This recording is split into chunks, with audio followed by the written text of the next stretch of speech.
for everything to catch up. Unless if you guys can already hear me, comment below.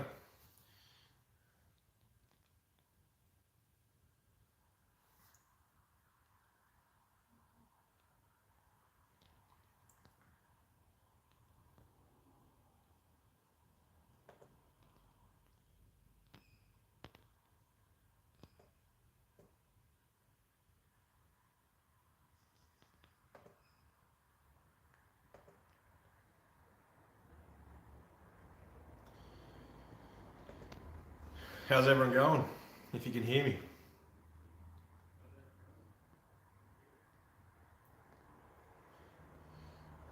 I got a pint over here.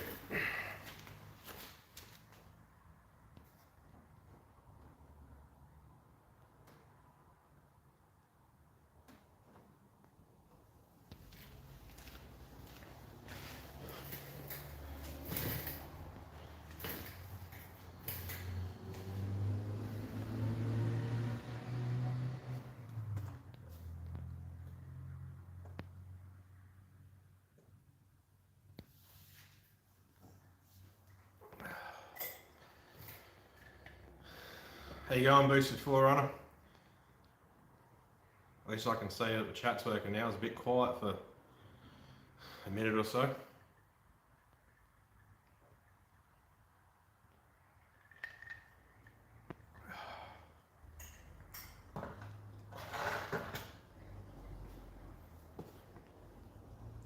How's everyone's week's been that's jumped on early?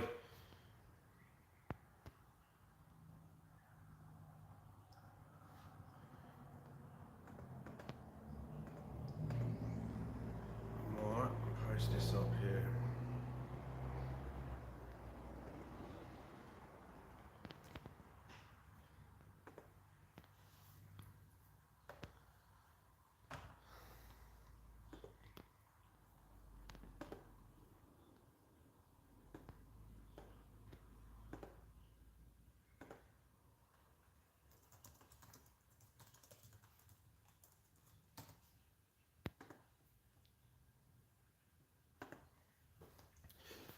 Hey Nitro Al, how you going?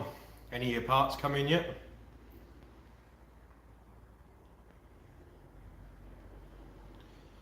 Yeah, Boosted Forerunner, finally, same time frame, rather than being a couple hours different everywhere.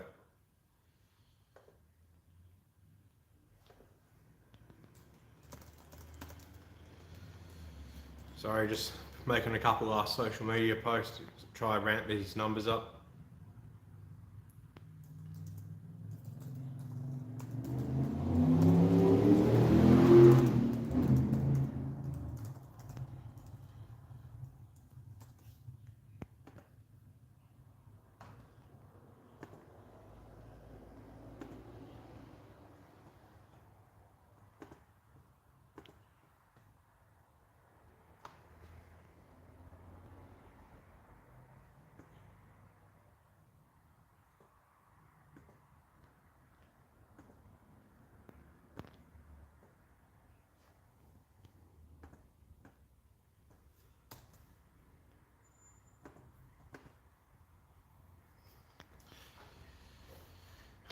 Hey Adam, car's running fine at the moment.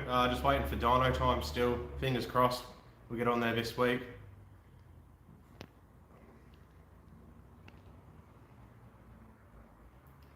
Well, good Boosted Forerunner. Cheers anyway.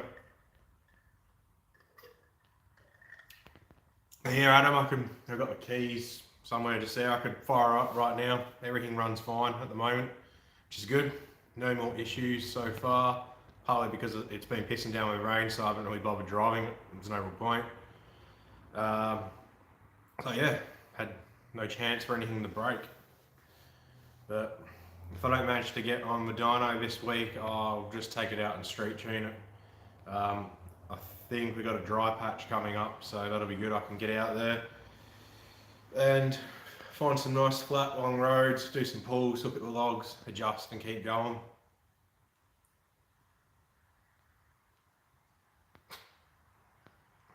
There'd have to be a few boosted. Just turn the lights off. No one to know.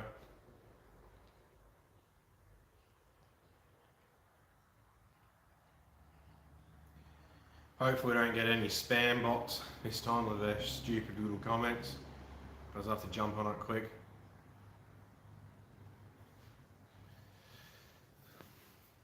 We'll see how long the stream goes for too. Last week's went for 3.5 hours, I think. A couple of people jumped on it like the 2 hour 45 mark, and then it just kicked off again.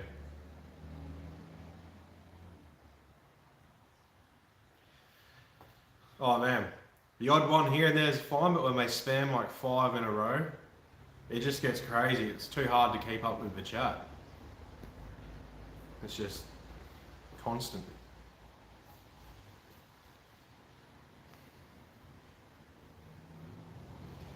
Al, have you had anything come in so you can carry on with your build, or are you still playing the waiting game?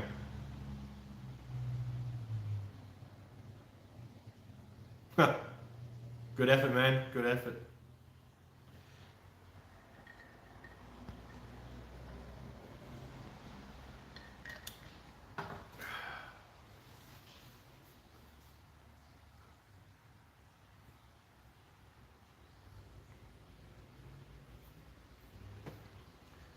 I don't think we're going to see Cornfed on here. Oh, he ran out of fuel, did he? I haven't had a chance to actually jump on the stream. We've been busy all day.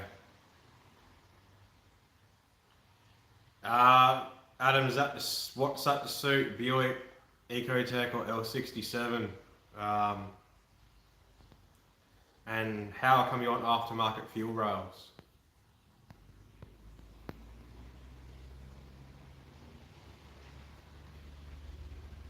I could see him running out of nitrous. A 3-day event, 10-pound bottle, it's not very big. You're going to go through it pretty quick, especially considering he's using it the whole run, not just a spool. Oh, Ecotec, just get VS fuel rails. Just get VS fuel rails, weld on fittings either end, and make up your AN lines that way. That's what everyone does. That's what I run as well. I don't think there is any aftermarket ones anymore for Ecotec. There is for L67. I think Yellow Terra make them. But yeah, just find VS fuel rails, chop off stuff off the end, weld on the dash 8, feed AN6, return. Happy days. Or if need be, you can keep the front factory crossover bit and just weld on it, an 8 and a 6 on the other side. Depends on how you want to do it.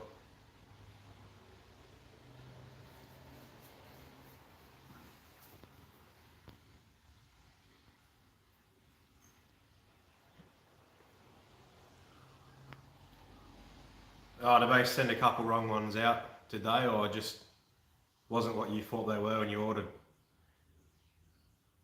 You've got it all tested. How'd it go? Any issues? Hey, Cornfed, you made it. I didn't manage to jump on to any of the live stream. We've been busy hustling all day, but how'd you go? Can't wait for your video to come out so I can watch that. Hopefully it's a nice long one. And hopefully you made it back with the car still starting and running.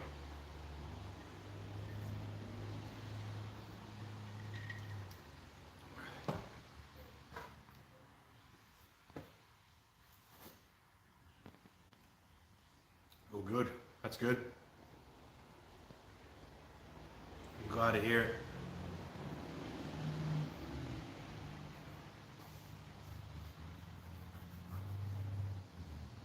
That's not bad, man. It's nothing to sneeze at.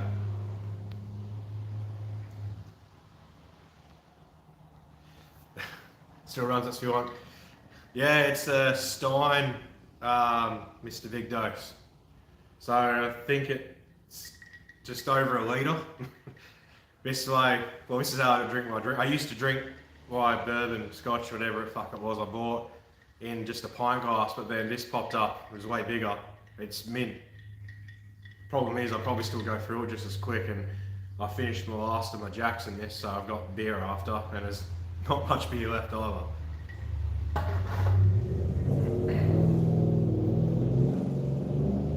Oh really? T56 Magnum is a different VSS sensor than GM T56.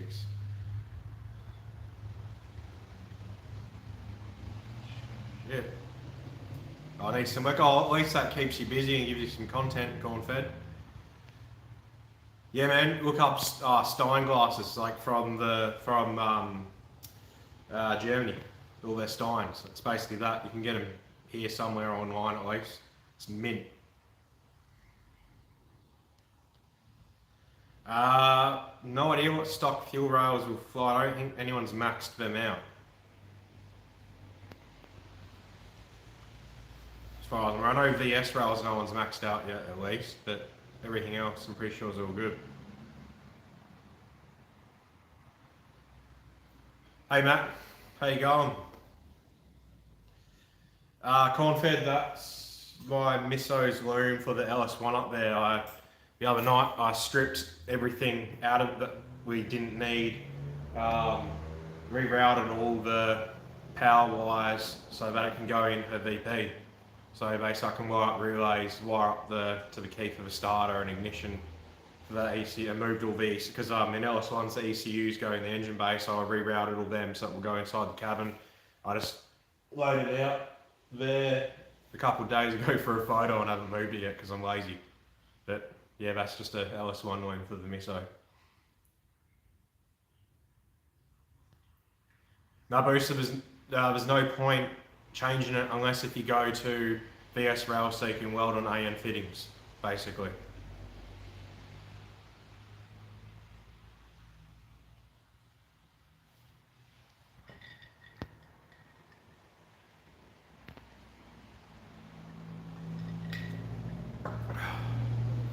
Hey Cody, how you going?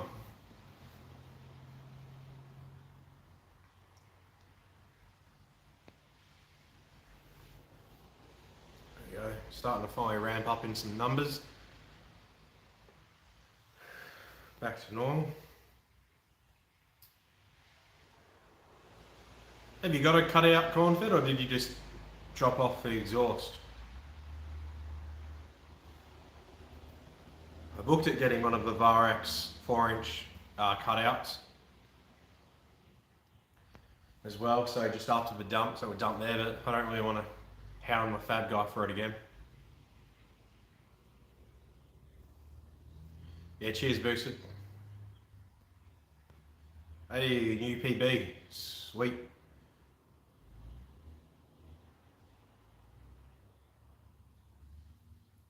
Can't wait for you to get to the quarter, man. See what those quarter times get in your mile per hour, especially as well.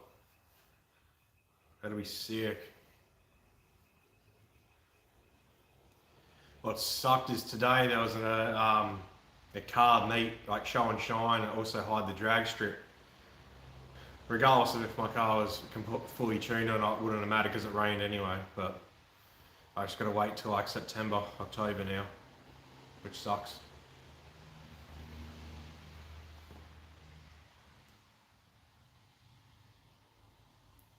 That's me, 112 mile per hour.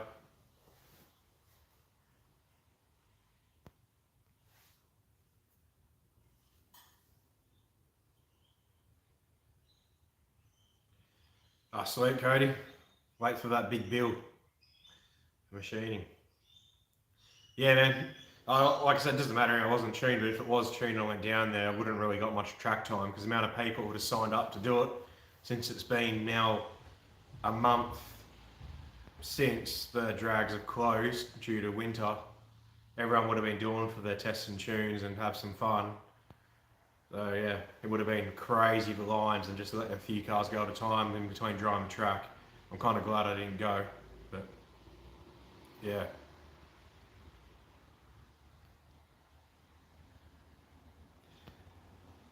No, Adam, everyone puts NOS on because they have a huge turbo. So it's to spool the turbo, but then Dane's also using it to get more power as well.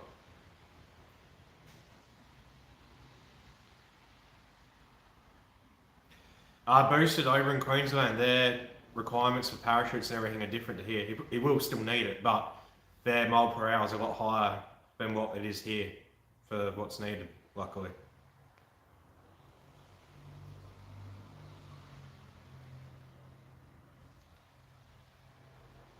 Head gasket 22 PSI. That was with standard head bolts as well though, wasn't it? Fuck. Got an ant on my fucking phone. There we go. She's gone now. Oh, at least you got an excuse now to put your ARPs in.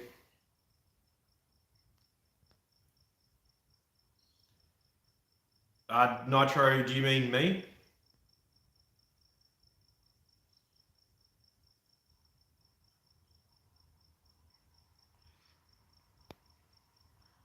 Cheers, Mr. Big Dose. But I think half the issue with that is as well is if you're not signed in. So a lot of people might just click the link and it might take them to a browser that isn't signed in. They can't actually like it, which is fine. At least I can see there's people viewing. It'd be cool if a lot of people commented, but likes are going up though, so cheers. Yeah, okay, so Nitro, yeah, it is a actual Varex muffler. Their 4-inch one they make, it cost a bloody absolute fortune, but like I was saying in the video, you probably can't tell because the phone audio likes to pick up the high-pitched sound, so it still sounds like that, but in person it is like as quiet as a stock car, which is great. Awesome for if there's cops or if I'm starting it early in the morning or arriving late at night, etc, etc. I highly doubt it. Sorry, I highly recommend it, but it's not fun spending the money on it because I think now they're like $580 just for the muffler, which is absurd. I think I got it on sale for like $500, but I zip paid it anyway.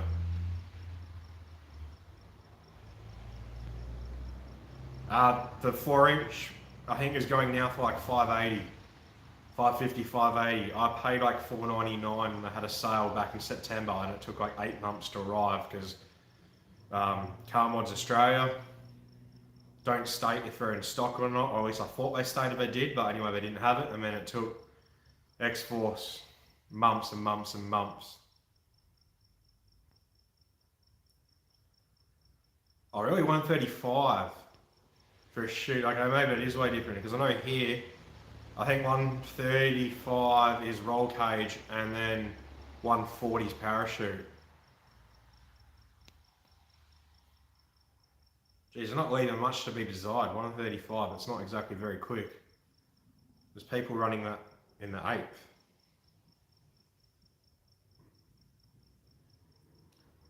Bulls Water, if you have a 3-inch system, the Varexes are a lot cheaper.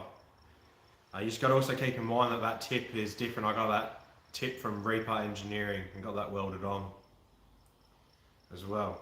So it just comes with like a straight 4-inch bit of straight pipe exiting, which would have been fine, but I wanted the dump tip look.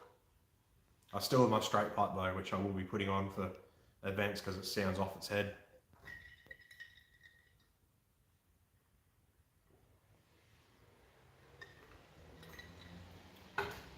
Yeah, I don't blame it. No point looking if you're not there racing every week, really. End of this year, that's what I'll be looking into, seeing what I get, and then no doubt I'll probably be ripping all the interior out. 3.5. Let's have a look. I'm on the laptop here. Yep. Car Mods Australia, Selvam Universal Round Muffler, 3.5 inlet and outlet, $449. So yeah, they do 3.5, and it basically cut out all the drone as well. Mr. Big Dose, what do you mean by brake booster bottle?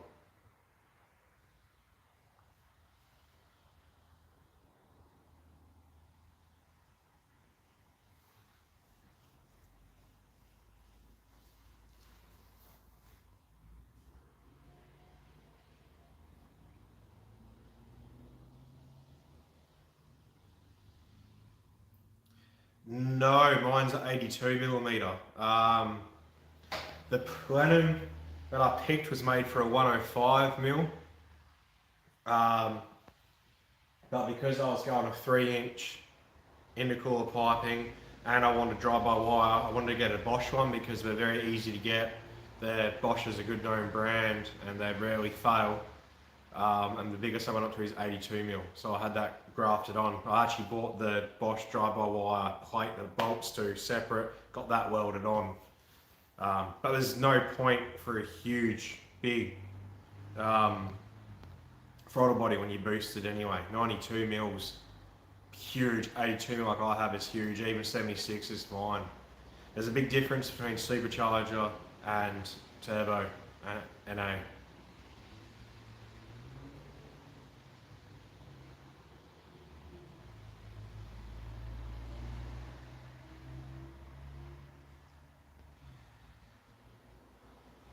Oh, like 20 minutes for me, that's perfect, man. I'd give them a call first to see if they're in stock because, like I was saying, the website doesn't state stock or not. And I ordered mine. I think I saw it was in stock, but it was like an 8-month wait. I think it was like 6 months anyway. But ring them, see if they got it in stock first. But yeah, I do recommend the Varex one because it cut out pretty much all the drone. And it did quiet it down a little bit, obviously, because it's, even though it's straight through muffler, it still muffles it a little bit. But when you do quieten it, it basically went dead silent and it was perfect. How much cutting? So I have another bonnet over there. If you jump onto my Facebook page for the car, I think I posted a couple clips. It just peeked through the bonnet like 30 to 50 mil. I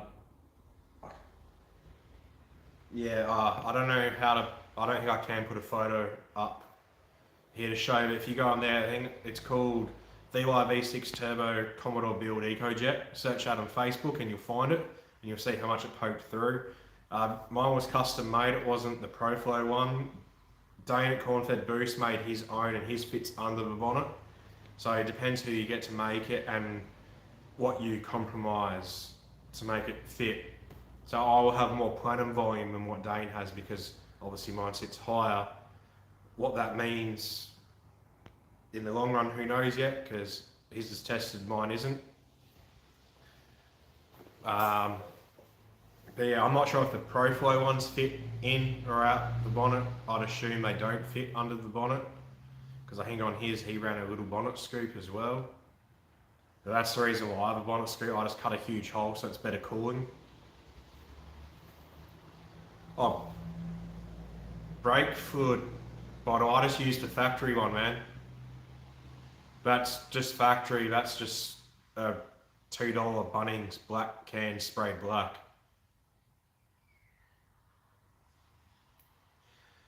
Boosted overflow bottle. Now that you're in WA, hit up Niche Welding. That one, hopefully that works out. There's a custom overflow bottle, which is here. So that line runs to the radiator, and then I've got a cap here, I can monitor it.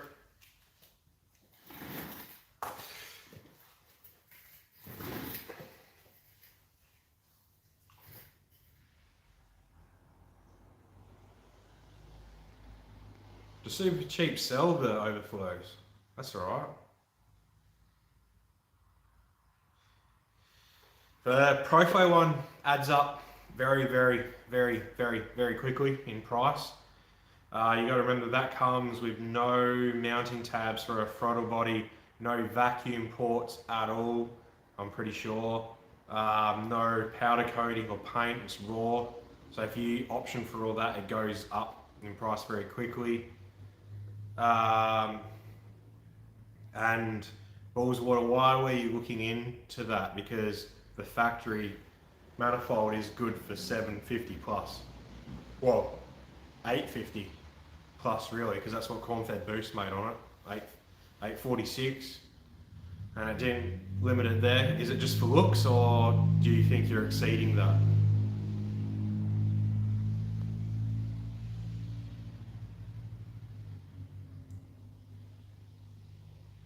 You're boosted. If you're doing that, just get some alley sheets and make your own style. Like there's a lot of people that make not.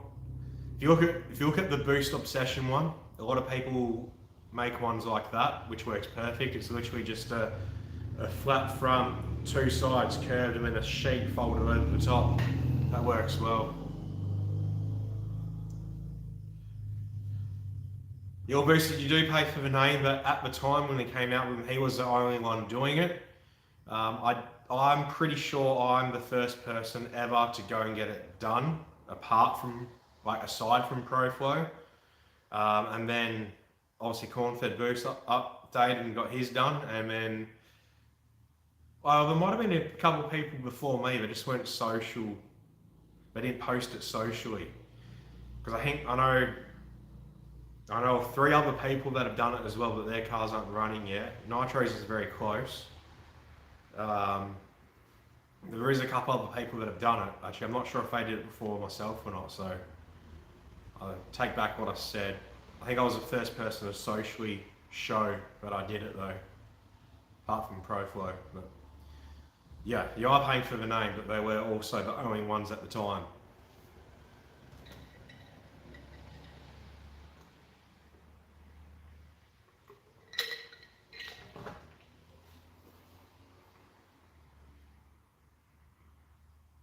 No, it doesn't. Factory's fine. Yeah, yours is unique, Nitro. I like how you've done yours. It does look good. I know everyone who has one. Actually, in fact, everyone that I know that has a Holley high-rise style has done it themselves. No one has actually done it through ProFlow. So, like, all credit to George for coming up with the idea and doing it, but it's kind of cool to see everyone take it on board and do their own thing. Which sucks to him, because if he patented it, he would be a lot of lawsuits going, but it's also cool to see the scene grow and everyone doing their own one, because everyone's different. No, none of them look the same, which is really cool. It's less like an LS in that sense, where everyone who has a Holley high-rise LS, it looks identical, but in the V16, everyone who has one, they're all different. They're all shaped different, they're all different heights. It's pretty cool.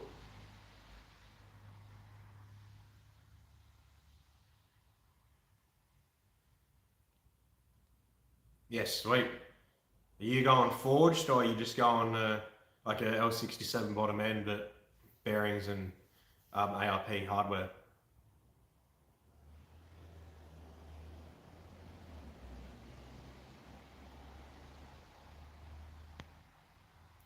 Are you going to stay factory ECU?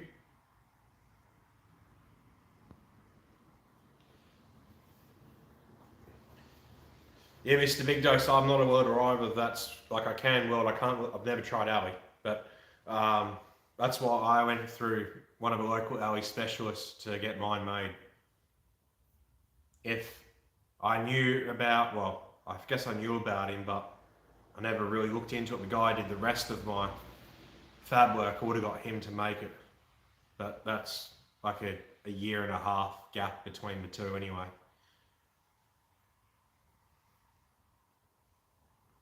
But Mr. Big Dose, you're getting George to tune yours anyway, aren't you, in YME ECU? So it kind of makes sense that you get him to make the intake. Have you had any news about your build yet? Has Tony adjusted your manifolds yet, or have you still got to send them to him?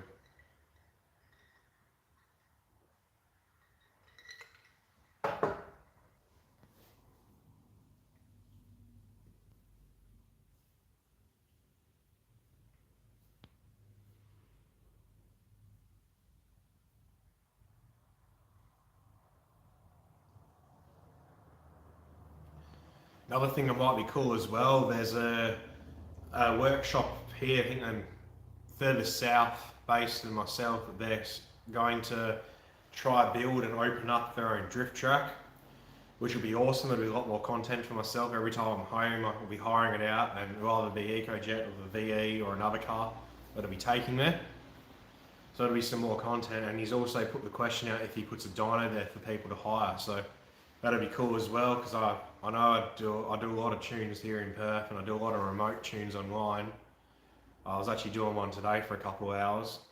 That'll be some more content as well. If I can hire some dynos and actually tune some cars, so that'll be some more content for you guys, and I'll screen capture the laptop so you guys can see exactly what I'm doing as I'm doing it. Because if you, like me, and want to see how it's done, it makes it interesting and good to see when you can see it all, not just see someone tapping away at a computer or just saying page up like all the Haltech vlogs do, and then you see a dyno result.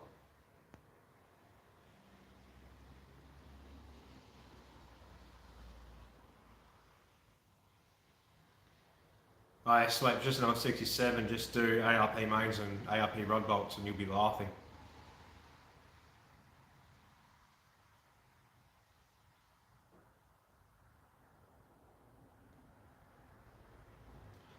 Bullswater corn-fed boost made 846 on a stock plenum. He just had the reverse plenum style, which just moves the throttle body from one side to the other, which changes nothing about the plenum design. So if you're aiming for 800, then yeah, 100%, the factory one's fine. Just get a reverse plenum, so you don't have the intake side on the dump and turbo area. If you're aiming for 800, what gearbox are you running and what turbo are you running? Because that may very well factor your build. A lot of people are wanting that power, but they don't realise the expense of the conversion of gearbox and the turbo size they need.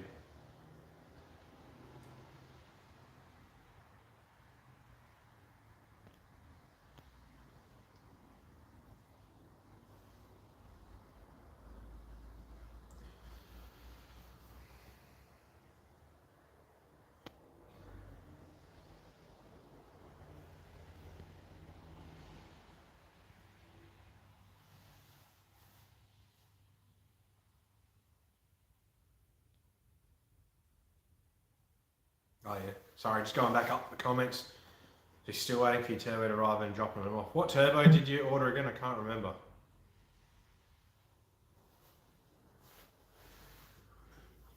Spoken to so many people.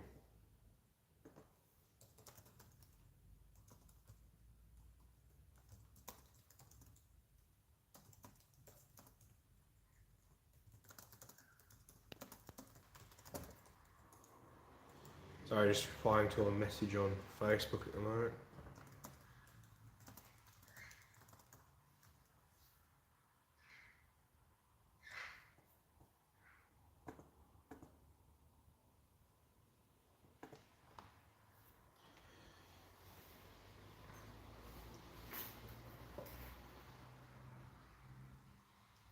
Adam, the suspension ended up working alright. It still touches down, so I'm actually going to order a slightly smaller spacer. I have 35mm spacers on there at the moment.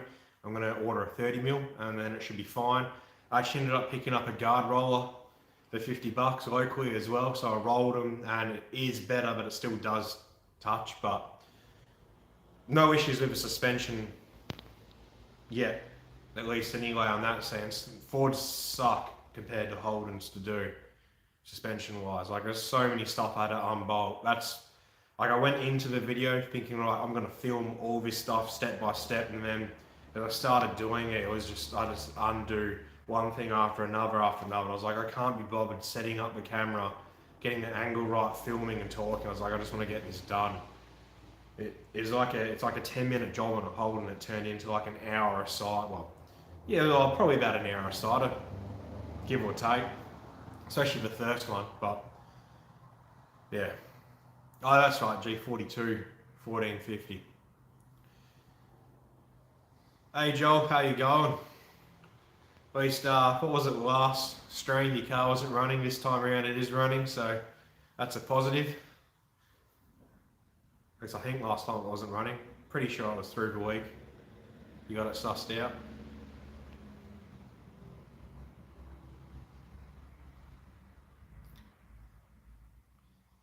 Yeah, longer ones, I don't know if that would help for boosted applications. There you go, as Cornfed said there. Stock plenum and throttle body's good for 800 plus.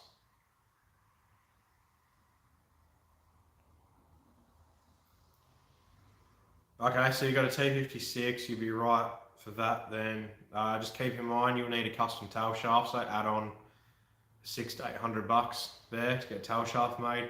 3582 will get you nowhere near. Oh, Yeah, we'll get you nowhere near. Is it a GDX 3582 or just a 3582?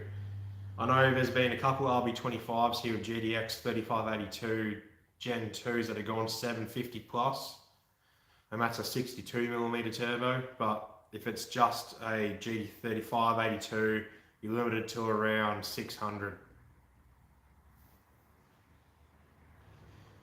That's it, boosters. We'll get it sorted.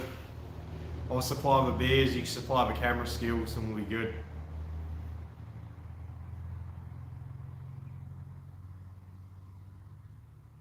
It's good to hear that you're good, man. Yeah, I'm good too. Just been busy.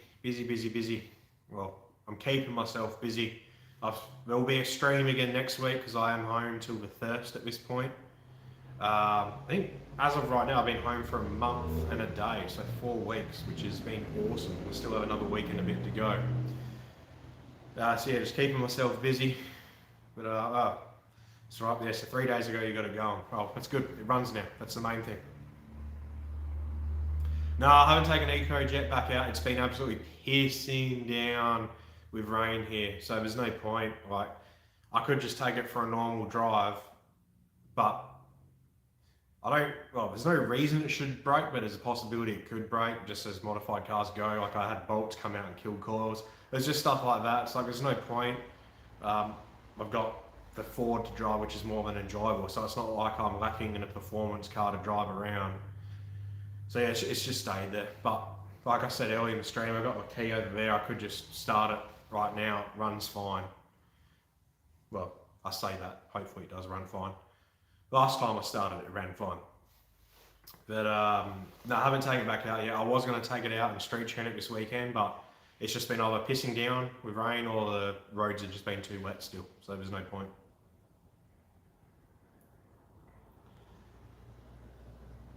There's a GDX. You might stand a chance. Is it, T3.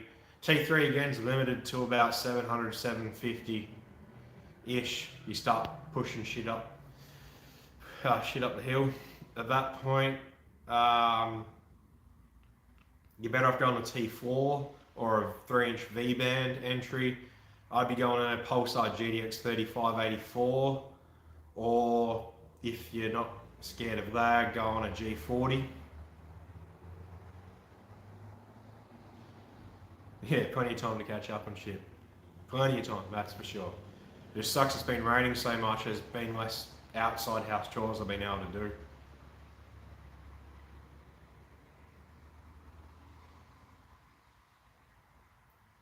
Yeah, Joel, that's it, the full tune can be done. You missed the big dose, the Fords are comfy. Definitely cannot doubt that at all. The Ford seats are much better than Holden's comfy wise. The torque coming in on the barrows as well is insane. I just need a bigger turbo on it, but then I need the full exhaust. It's just, rest of the exhaust and upgrade it in the cooler. Also need diff bushes. The diff bushes were gone back when my cousin bought it. And now it's, 9 years later, maybe 6 or 7. It's just horrible.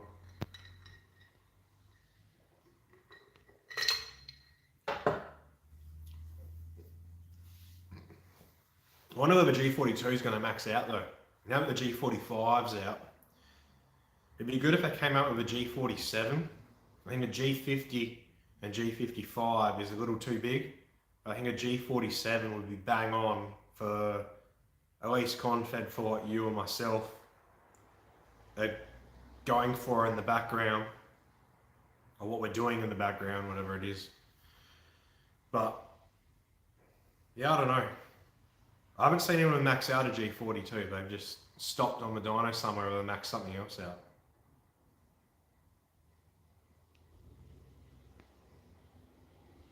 Cut a hole. Jesus. Yeah, the only people who make them at the moment is Garrett though, isn't it? I'm kind of waiting for Pulsar to do it because it'll be so much cheaper. Oh, GDX 47. Is that only Garrett still who makes them, or I'm guessing Pro Boost probably be able to, but yeah.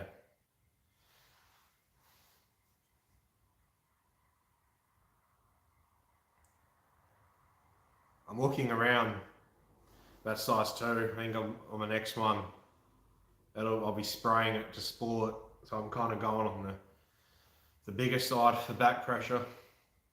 Yeah, okay. So for Garrett, you're already up to 4.5, 5.5 gram.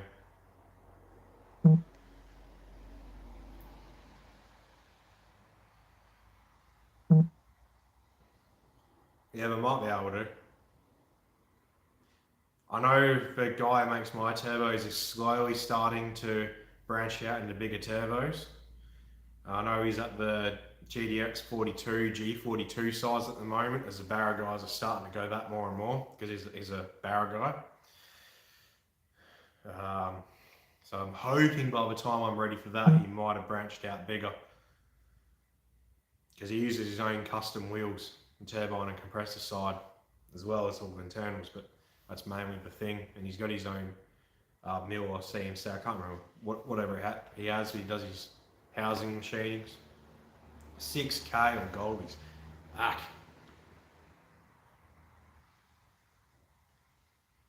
Man, that's such a big cost for a turbo.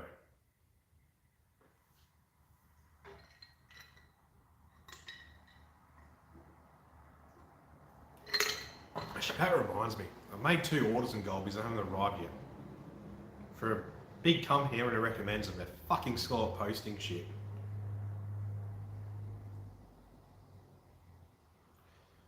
Yeah, Joel, I've just never heard of that needing to be done for diff bushes. You just drop the cradle. Like, it's way easier.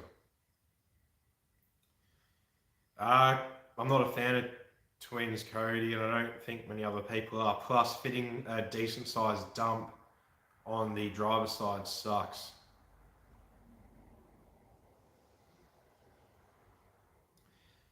Joel, I've only got 1 emu left. I've drank through all of my cartons there and had 1 left, didn't realise. So that kind of sucks. I've got it in there. I'm pretty much empty of this, and that's the rest of my jacks. I've still got some of the 4X bitter that Tin Shed TV sent me. I didn't realise I had them, but as I got to the back of the fridge, as I emptied all the export, there they were, so I got them. But got 1 can of export ready in the export cooler bag.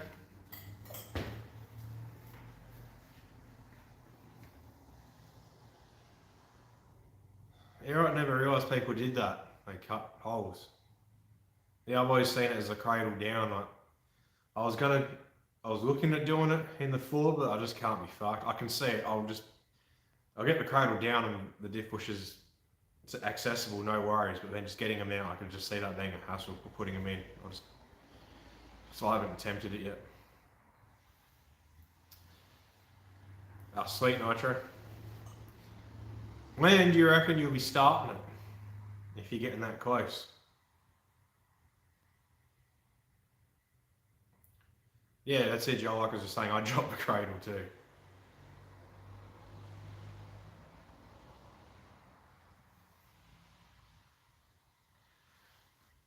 Joel, I had a bar fridge. When my brother's fridge let go, let him borrow it. And it came back a little worse for wear, so I never bothered. I think like a couple of bolts were missing, and then the door seal was fucked, so I never bothered putting it back in. And then I just chucked it out and haven't bothered yet. I've still got heaps to set up in the garage. I'm waiting for a shed. Half the shit that you guys see in the background of the videos will be gone, and it'll all be in the shed. And then I'll be set up a proper workbench, proper nice shelving, wall-mounted cabinets for storage and everything like that. And I'm going to be painting the bricks black bottom, white top, But I'm not going to bother with that until I move her into the shed. Some lesson here to move into the middle to paint. There. So for now, the air fridge is the main fridge. Bulls Water Emu Export is the drink of the gods, without a doubt, especially in WA at least anyway. The lazy situation, yeah, right. I don't doubt that. How long's a ball of string? Alright, so still a big list, is there?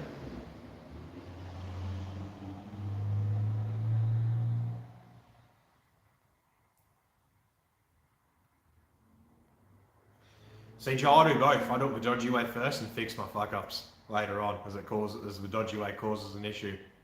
Then curse myself from earlier. Hey Michael, what error comes up on the dash? You kind of need to know what error it is, or does it say check engine?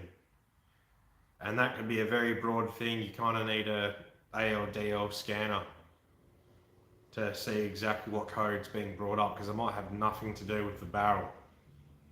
But I can almost confidently say it has nothing to do with the barrel.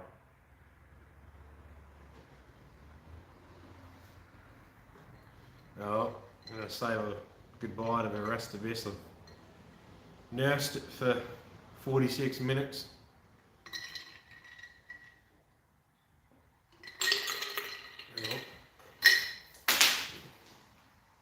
Chuck that ice out.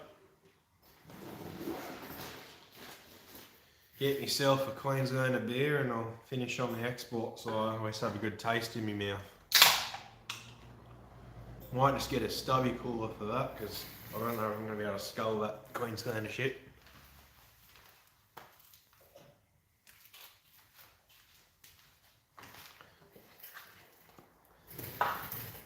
Ooh.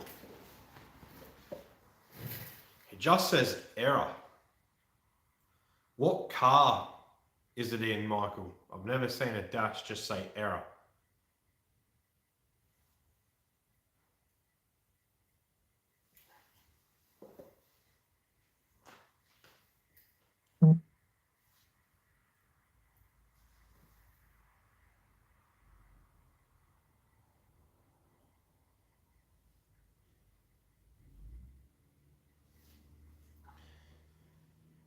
Oh, here we go, this again. Cheers, Tin Shed TV.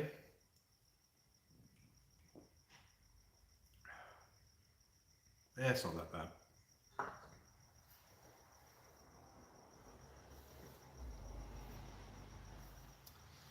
So I've got another week and 5 days home. I've got videos filmed up to the... So look at the calendar. I don't know if there's 30 or 31 days here. I've got a video for next week, and I think the week after. Not too sure. So I think I need at least 2 more videos.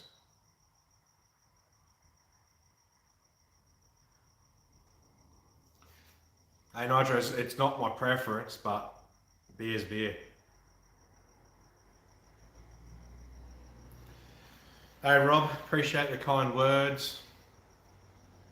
VLIs don't have memcals unless it's an L67. How come you think it needs a better tune? Like, what's it doing? What are your mods? Also, hit up myself or Corn-Fed Boost, and we might be able to sort something out. Or as like Joel said, yeah, try find a dyno tuner. And yeah, Jess, it might be yours, but I'm using it, so get over it. Cody, I don't drink craft beer, I just drink beer. Pretty sure Forex Bitter doesn't count as craft beer. It's just your standard, normal beer tasting beer. Oh, you saying about all beers? Oh, that's fair enough then. Oh. Corn-Fed's going and sending me videos of his runs at the dyno and I can't watch it because I'm on the stream. What an arsehole. It's making me want to see it.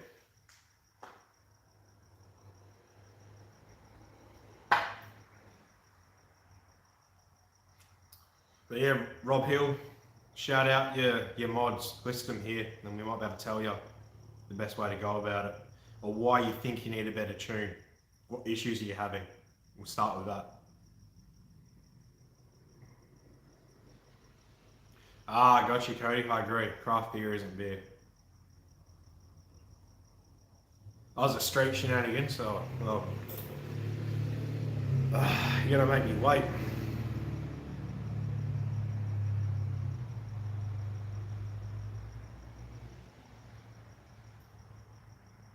2K, is that for a Cal Maker tune, Joel? Ah, so Rob, yours is L67, alright.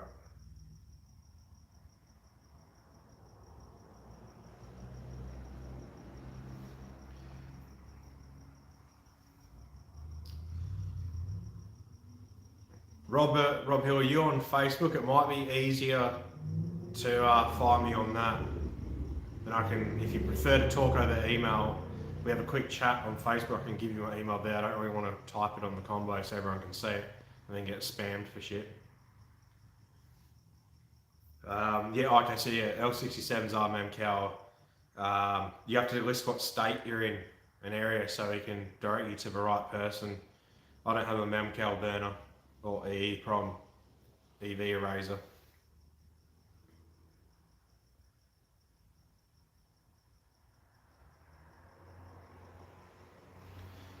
What workshop was that, Joe? I'm curious to know.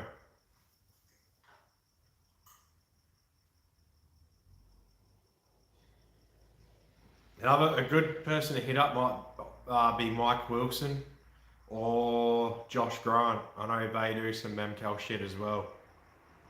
They might be able to get it close to bang on spot on. Independent Motorsports. Yeah, okay.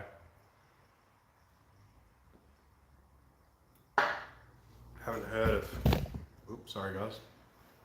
Hit that with my foot.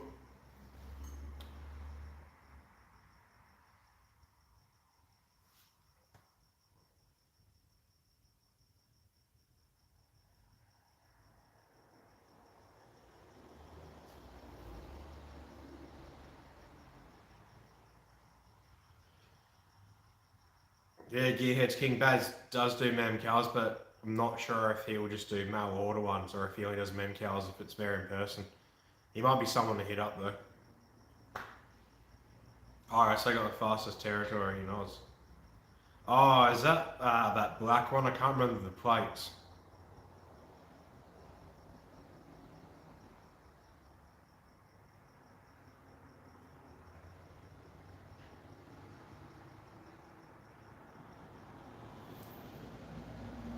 Yeah, there's definitely no one in Canberra. We'll maybe hit up Brushworks Slick Sixes. Ask for a MEMCAL tune. And at least he could make one, send it to you and see how it goes. Yeah, Gearheads, that's one thing you can do. You can put an LS ECU, but one thing you need to remember though is a lot of tuners don't know what the V6 is like. So yeah, they can tune it and everything, but it might make bugger all power, it might not be safe. Oh, a red one. I wanted to check that out. One I always see pop-up's black, and I think I'm not sure what it says on the plate.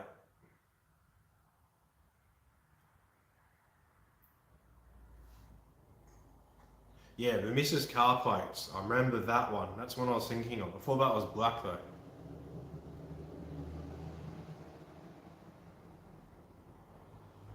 So that one's not the fastest then, fair enough.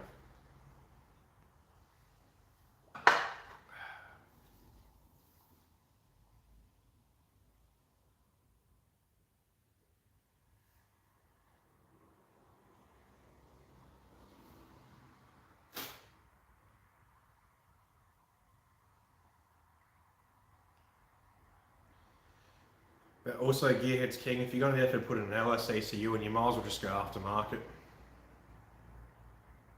Just get the cheapest one that can run a 6-cylinder, whack it in and go from there.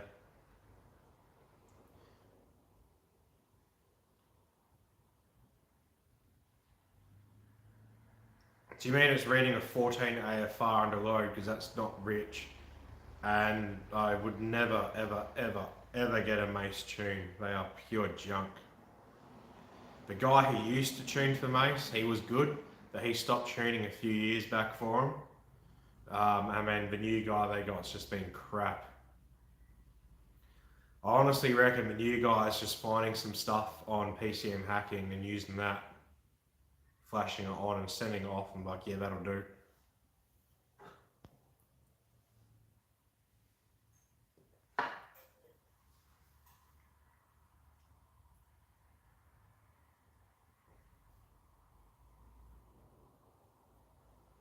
Yeah, under load NA, I'll be looking at around 12.5 to 12.8.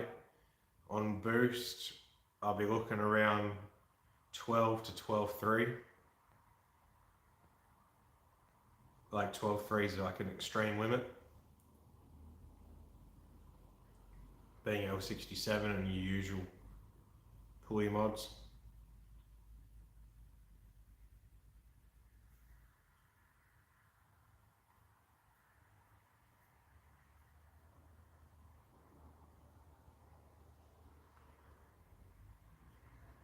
Yeah, or I've hit up either Baz, Mike, or Josh Grant, Mike Wilson or Josh Grant, and see if they're happy to do a mail order Mencal tune for you. I can almost guarantee it won't be perfect being mail order. You need to be with the car physically. Well, remote in or be with the car physically to see what it's doing, but a remote tune with that, I can almost guarantee it will run better and cleaner.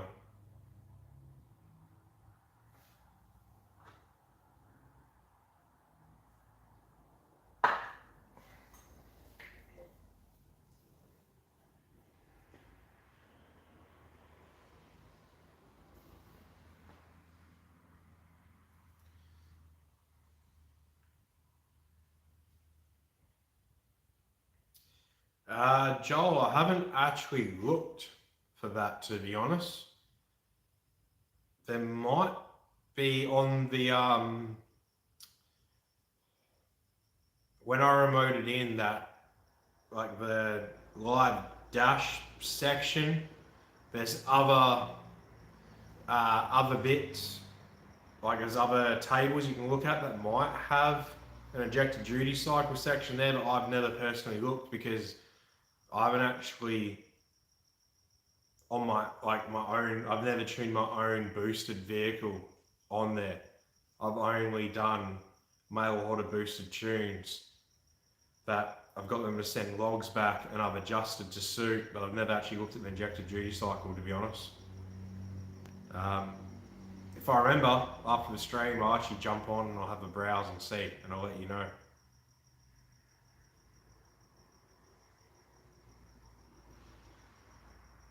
Cody, if you're 11.5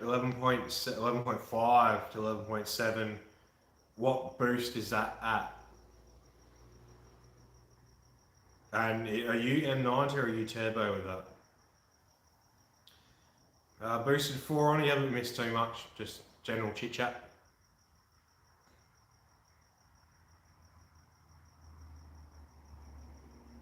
No worries, Joel. I'm sure you'd think it would have it on Tuner Pro to show it, because there's calculations to show it, but it'll be, I can see it being one of those tables where it's like the engine only or engine and dash, or I forgot what the third one is, but it'll be somewhere in there. Or maybe you can even, like on that main engine dash, how I changed to see how the trigger settings are popping up and clearing, or clearing and setting, whatever it is. You might be able to set that to inject a duty cycle, possibly. Even when you log it, you might be able to set it to that. But yeah. Yeah, sweet. If you have a browse and you find it, let me know, and or let the chat know, because that's something good for everyone.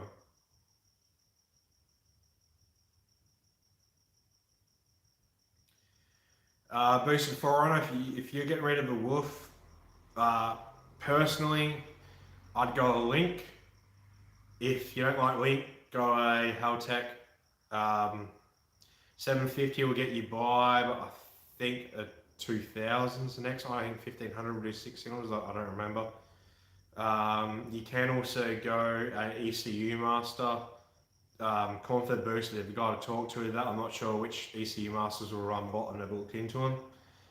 But either go Link Fury or go a Haltech 750 or 2000.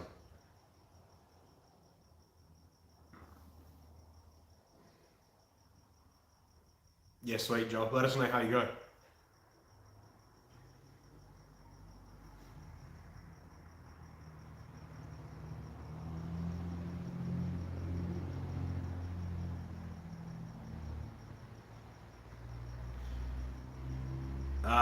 I'm going to butcher this again like every time. Is it Nukin or Nukin?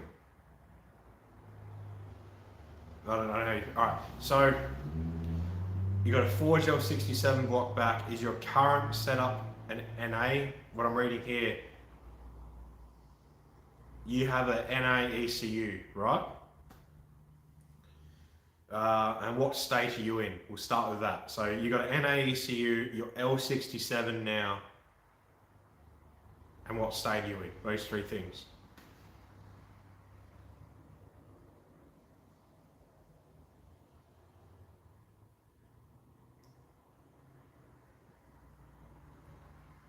Okay, for 12 PSI, Cody, yeah, that's not bad. 11.5, 11.7 isn't going to do any harm. It's not rich enough, it's going to wash the bores out. You could lean that out a little bit. You could be going like 11.8 to 12. That's 16-ish cruising. That's a little lean for cruising, but be great on fuel economy. I don't think it will hurt it.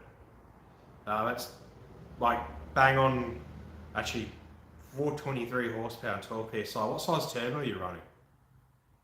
That's really good power for 12 PSI.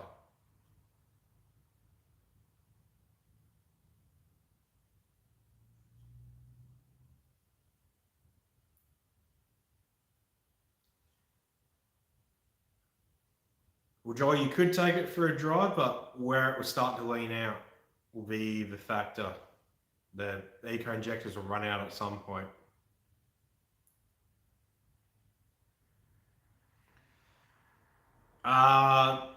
Boosted Forerunner, the fuel tech software is basically the same as any other modern ECU. So yeah, you could actually, I completely blanked on the fuel tech. You could go fuel tech as well.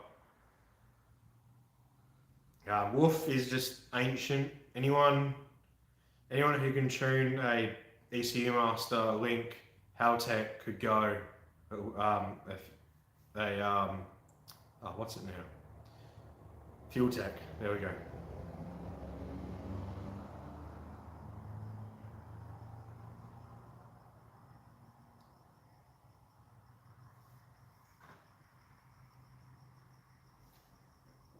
There you go, Cody. That's what Cornfed runs.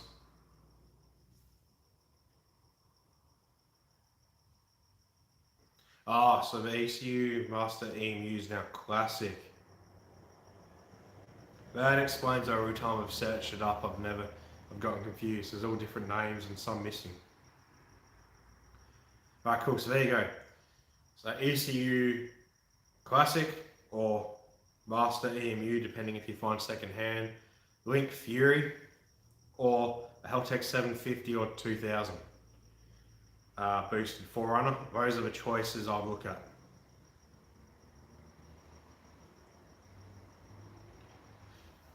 KKR 560. Oh, fuck, I think actually we talked about this one before.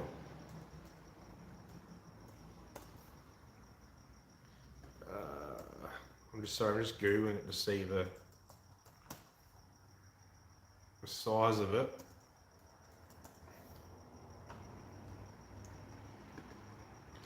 Okay, so it's actually a relatively small turbo because it's suited to a RB25 or SR20. Compressor turbine wheel 56, 72, comp 61. Oh no, it's about the same-ish. Slightly smaller on the turbine than a 3582. Yeah, right, about that. I guess that's kind of a bull figure, 423.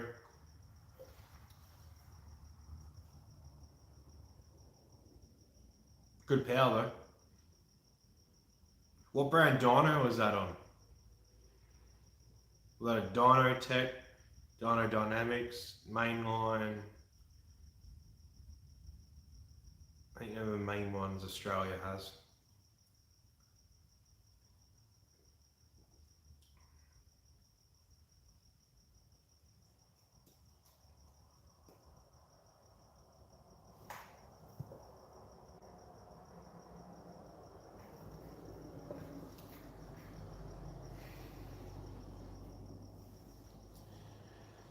So I'll message my tuner tomorrow, see if he's got time this week, let him know I'm home all week.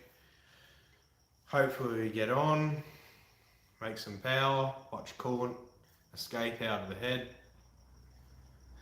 lower head gasket, be depressed, have to fix it, cycle and repeat. Thank the machine shop for not putting the firing kit in.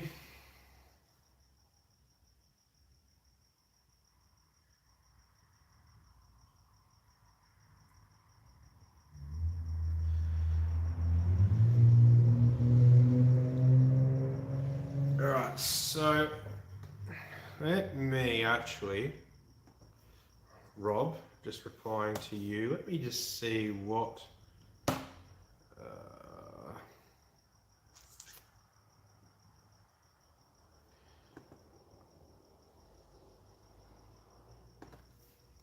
don't remember. Oh, fuck it. Alright. Put me email in. Anyone spams this, I'll find you and I'll kill you.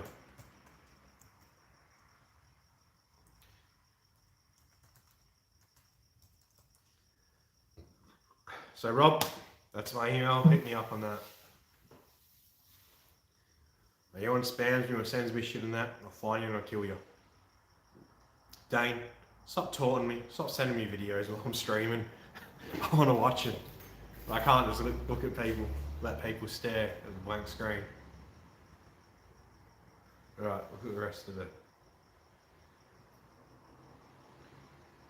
AED, you lost me now. That was mainline. Yes, sweet, so that's pretty much bang on then. Good power. Yeah, Joel? Oh, come on, Dane. Third video. What are you doing to me?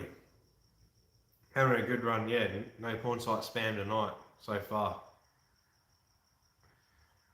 I could call fed, but the sound's real tinny on it. I'll wait till after and I can actually, I'll jump on the desktop where I've got good speakers so I can actually enjoy the sound as well.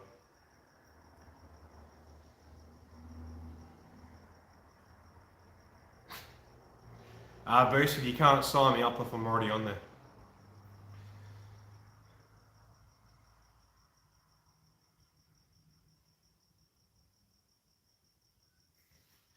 Yeah, Nukin, whatever it was, you still haven't corrected me. Definitely go turbo over L67 and in a wagon would be sick. I fucking love wagons.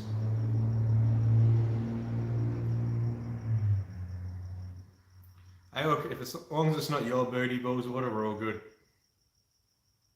80, Envious Customs, gotcha. Yep. Oh really, the late 2000s just continued?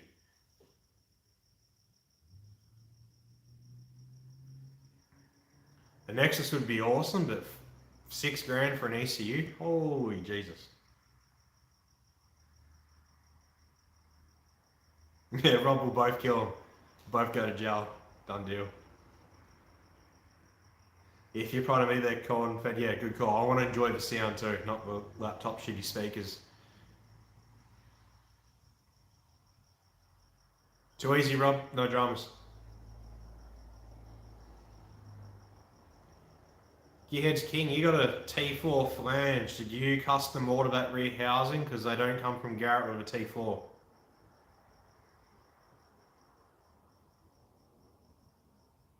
I mean, if you're saying looks better than a genuine, is it definitely a Garrett then? Because yeah, Garrett with GTX 3582s only come in T3. Too easy, corn fed. Enjoy the rest of your evening with your family. Well deserved after your hard weekend of slaving away. Cheers for jumping on the stream because I know you've been busy all day.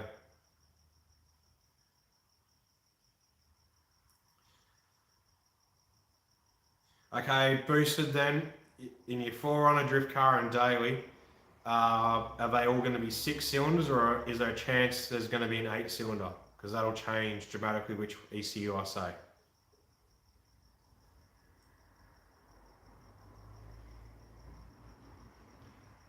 I say, Josh, stay comfy, stay in the warm, stay with your drink. Happy days. Speaking of which, I'll scale this and get an over.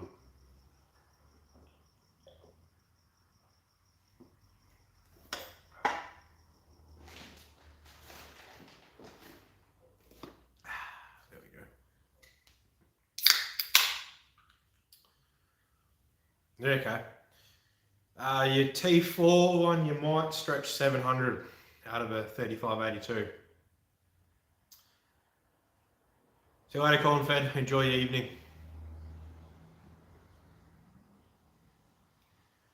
Warm bed, cold Jimmy. Oof. Happy jolly. Love it.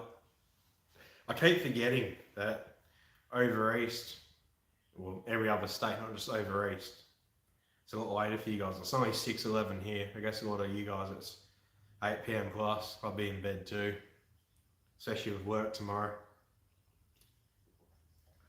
Makes you guys feel any better when I'm away at work. At the moment I'm doing 2-in-1s, which has been great, but if I was doing 3-in-1s, every night I'm in bed by 7:38 and I'm starting work at 6 to 6. I get it. Bullswater, what wheel setup were I running? Do you mean previously, or what am I running at the moment?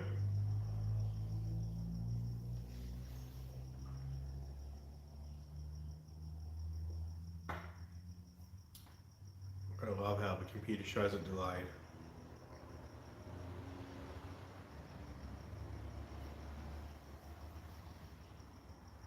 APM, yeah. No, I don't blame you. I'll be passing out too, man. Now, so these are D-Speed DS04s, 18 by 9.5 plus 30 offset, I believe, and just 245 40 18 Linglong cheap Chinese crap tyres for now. I just know I'm going to burn through them, so I didn't bother spending good money.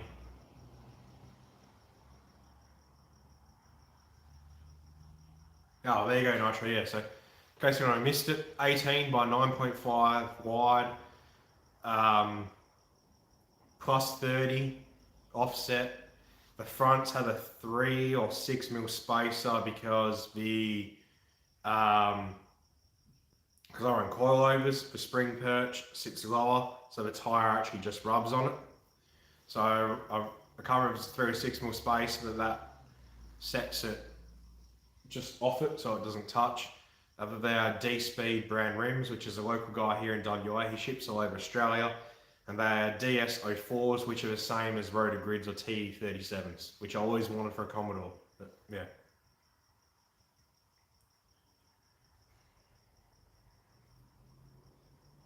Okay, if you've got a Barrett's 6-cylinder, Honda 4-cylinder, if you just want to go all out and just be done with it, just get a Haltech 2500, or if you get a Haltech Fury, a Link Fury, that'll both run 6 cylinders. If you want to go all out on a Link, get a Link Thunder. That's my advice anyway.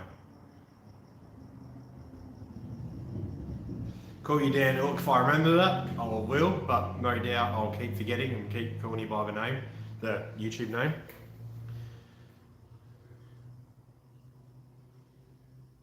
Yeah, that's fine.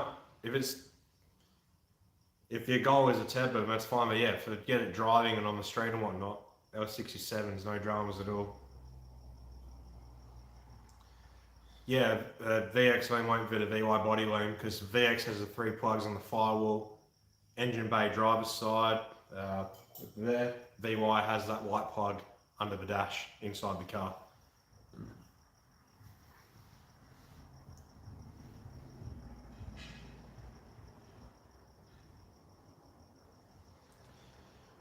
Gearheads, no dramas at all. I don't just deal with V6s.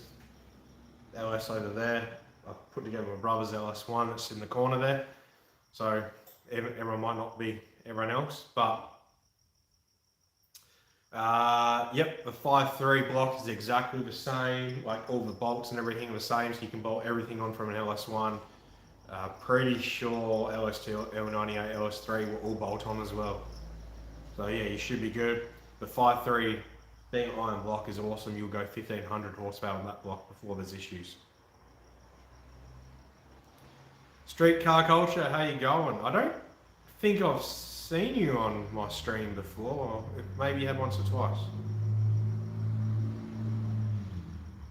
Yeah, boosted. Link connect to all of them. I run a PowerTune. It's one of the cheaper dashes, but it's by far one of the better dashes because it's completely customizable. I highly recommend the PowerTune dash. I'd pick a PowerTune dash over IC7 any day of the week. But yeah. Yeah, Joel, they are. They go across a lot. And Nitro, the 5.3 is an iron block, which is why a lot of people do that compared to the alloy blocks, which are the 5.7, 6 and 6.2s.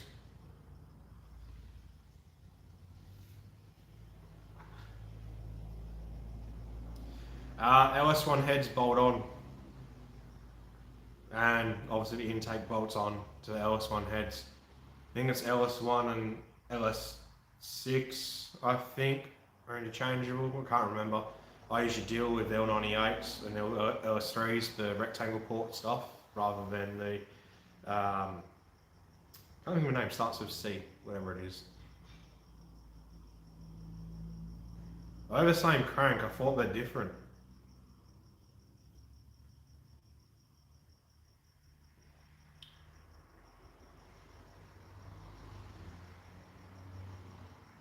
Oh, do they stroke them the 427 and the 5.3 blocks? Not bad.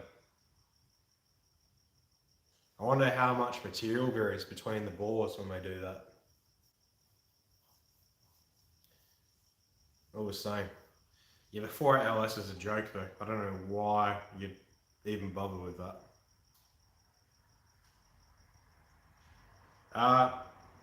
LS1, LS6, LS2 all in the same category. LS7 is different. I believe LS7's rectangle. I think. Well, it's good to know. So 5.3, 6.2 cranks are the same. I know over here in WA we got a fair few guys with L98, L77 and LS3 cranks going 1300 plus. Sorry, 1000 plus. I think the 1300 pluses are all LSA bottom ends. So it kind of makes sense then for all the same crank.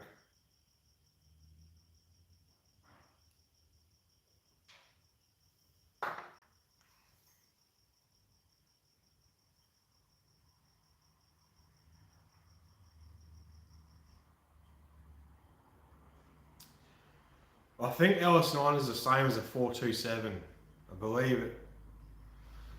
That's it. It is. LS9 is the big boy. It's also very expensive, but I don't know how far the LS9s can go.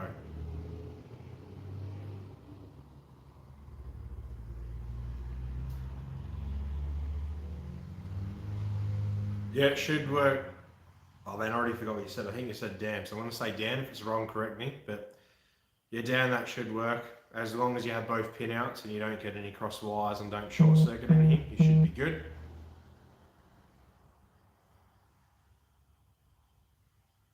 Yeah, right, so you can borrow 5.3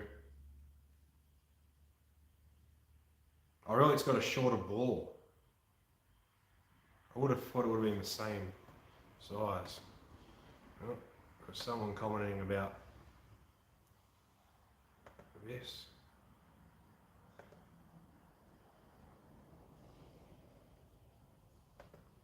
Oh, a guy from WA. That's cool. Alright, jump back on here. Oh, did VF make a W1? Actually, you know what? I'm on the fucking laptop as well. Let's just look at it.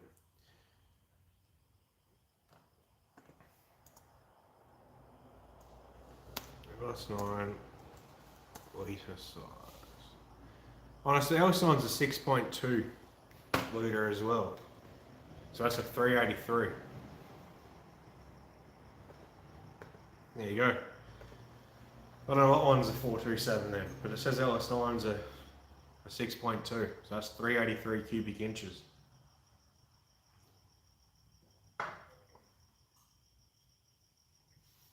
Actually, let's keep looking. Wait up, that's 376 cubic inches. I thought 383s. 383 litres. 383 is a 6.2 as well. Fuck knows then.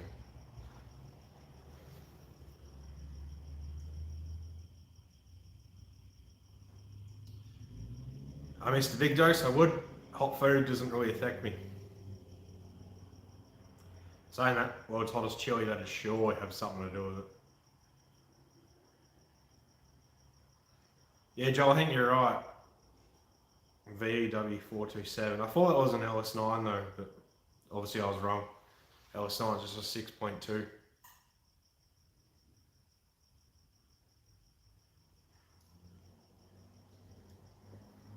One day I'll look into a streaming software. It'll stream through that through to YouTube. It'll make it a bit more interesting. Like a intro scene and a pause scene and all that crap. For now, it's just too much effort.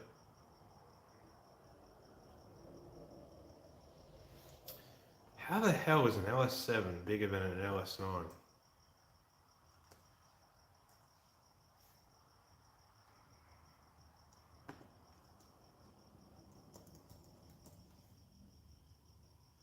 Fuck. LS7, 7 litres, bang on. GM are back to front on that. You would think an LS9 would be bigger than an LS7. Yeah. Bang on, Gearheads King.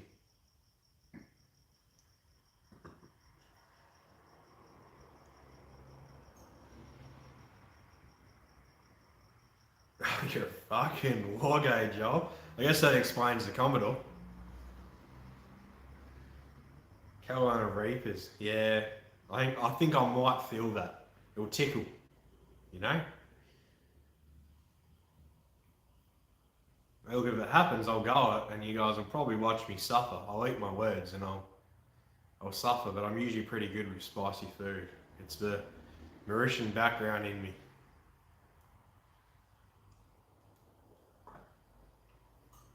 I'm half black. Just take after the white side.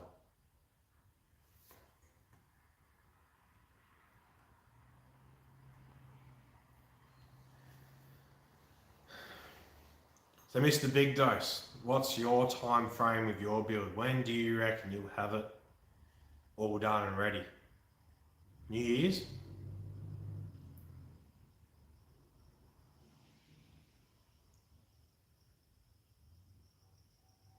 It'd be cool if George films and puts it up on his channel as well. But I'm pretty sure he's only really interested in Nomang at the moment.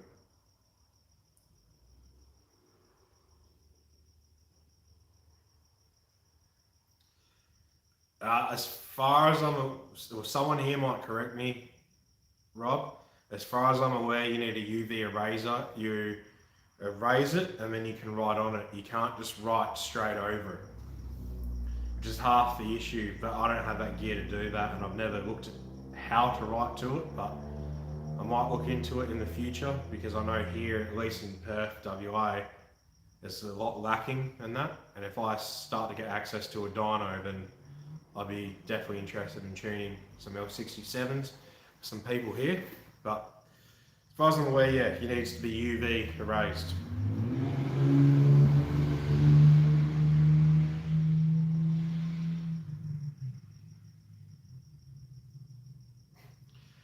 The Chili Challenge, bring it on. LS4 is the front wheel drive 4853. Yeah, okay. America got so many different platforms to put their engines in. Obviously, I'm pretty sure all their 5.3s are what they call trucks, which are our utes. I'm assuming the same for the LS4 as well. Actually, they had them in motorhomes as well and everything. So I'm assuming it was all in that. There you go. Gearheads King and Joel has confirmed it. UV Eraser and Memcal Burner. Maybe I'll look at ordering off eBay for dirt cheap, see how I go. Trucks and vans, alright. I was in the ballpark, not quite right. Cheers for clearing that up.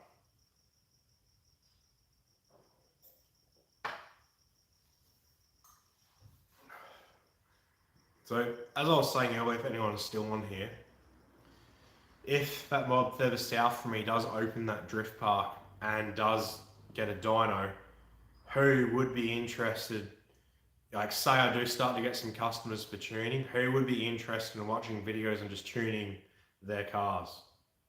Is that something people like watching? Like, do they want to see dyno videos where it's got nothing to do with me? Or does that not really interest people?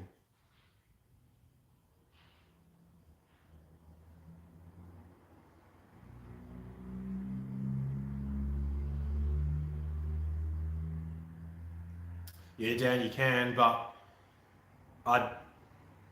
the NV RAM I think only works in VN to VI ECUs and VT. I don't think VX, VU, I don't think VU ever had L67, but VX and VY L67 ECUs can get the NV RAM. I might be wrong there, but yeah.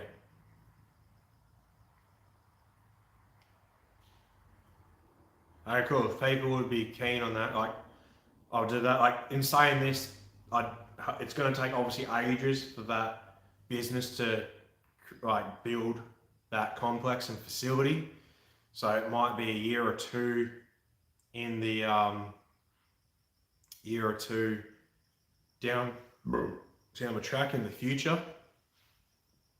But if that's something people are interested in, if you still do watch my videos by then it's something I'll definitely do. Maybe I'll probably still by then be doing my regular Saturday updates, my own stuff, but maybe I'll do like a Wednesday video that I'll be tuning. So the times I do tune cars, I'll have that as like an additional video rather than the main feature. Unless if I have nothing to film for myself, then I'll have to upload it as my main one. But if people are interested in watching tunes, then yeah, I'll do that. And then at the same time, I'm ahead on money at the time, I'll buy my own car and then I'll send it on my dyno. Like, I will keep pushing it and seeing what happens. So we can see if it blows up or if it just stops making power, so people know.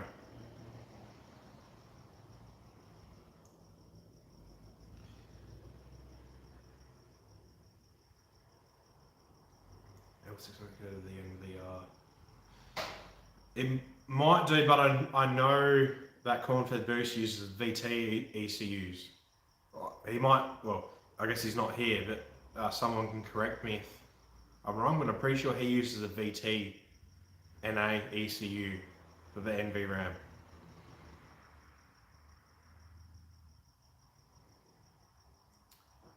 VX, VY would have to be L67 because the VX and VY is flash based, you can't NV RAM.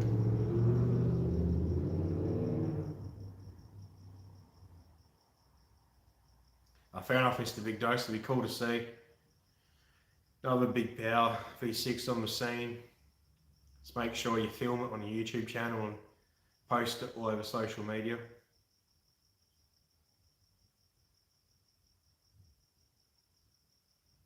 Oh yeah, VT Series 1, Memcal base, yep, sweet.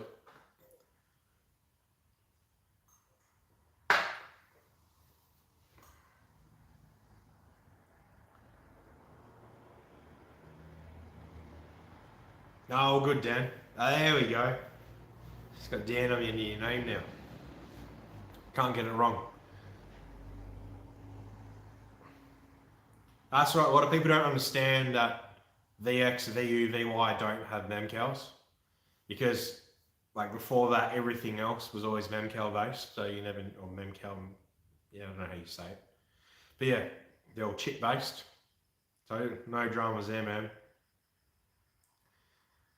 I prefer flash based because I make my own bench harnesses. I actually made a second one. I might start finding people wrecking cars and cutting off all the looms and the ALD plug and start making them, and maybe I'll put them up on my website and sell them if people are interested in bench harnesses to flash the flash based ECUs. I could even make up kits to flash memcals as well. But yeah, I don't know where I started with that because I got distracted.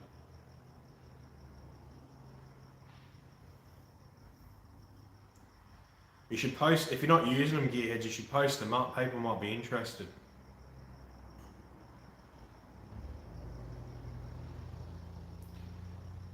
I haven't actually watched Project Binky Nitro Owl. I might have to have a look at that.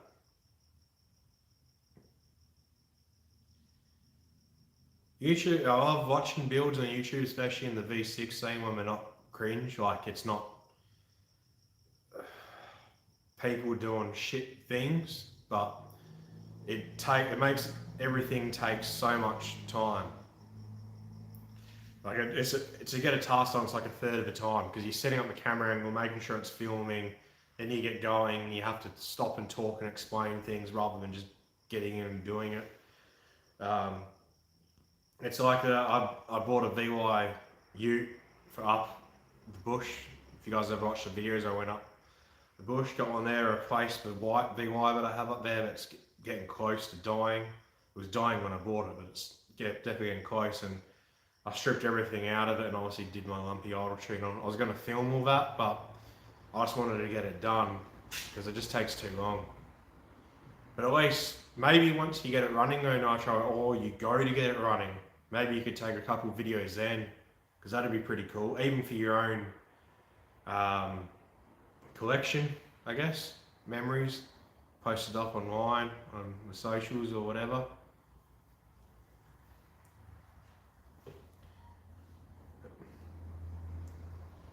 Yeah, it'd be awesome if a lot of people did YouTube, but on your own, it's definitely difficult.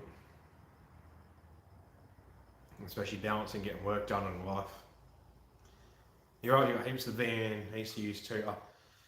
I might have been wrong if VN can be NVRAM, maybe it's just VR. Rob, you can, but the harness, the L67 harness won't plug in. So if yours is the VX, you'll have to get a VX Ecotech harness and ECU, and then it can be done. If yours is a VY, you have to get a VY harness and ECU, and then you can, there's no tune online, no one's posted it, which kind of makes sense. I have made my own tune. I transferred all the data across for VYs. I could do it for VX as well, but when people ask me for VYs, all the L67 information and tune files over to a flash-based ECU, and so far everyone's had great results. The cars have started, run, drove perfect, haven't blown up.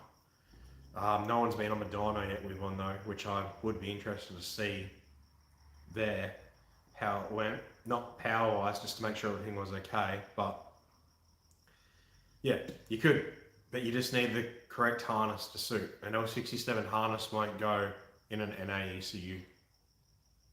That's VXVUVY.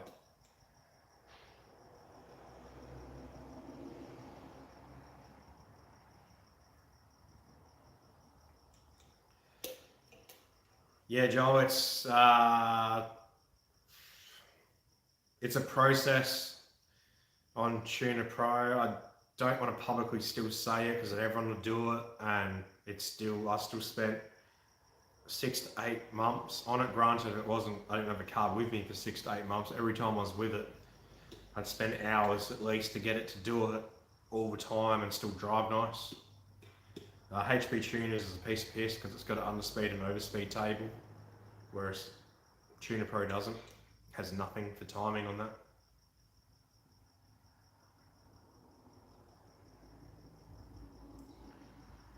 What tune Gearhead's King?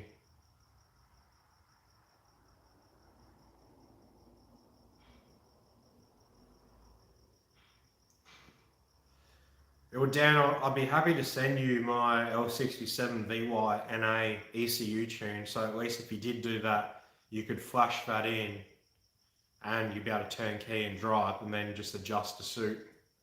But I'm glad that my videos could help you at least with what to look at and get going.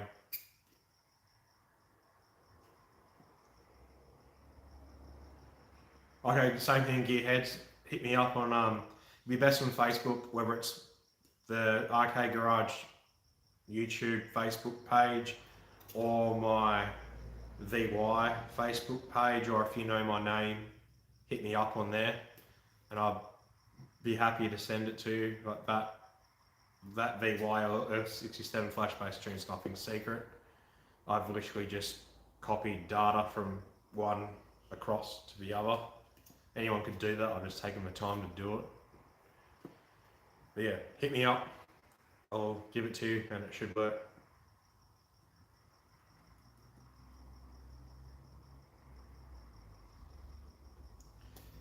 Well, that's it, Joel. Like everyone says, it's for their burnout car, whatever, and someone did pay me for one recently and he said it was for a burnout car, and then he's like, oh, something weird was happening and I forgot what it was, whatever, and he sent a video of it and it had license plates on it. It was Rego, and I was like, dude, what are you doing?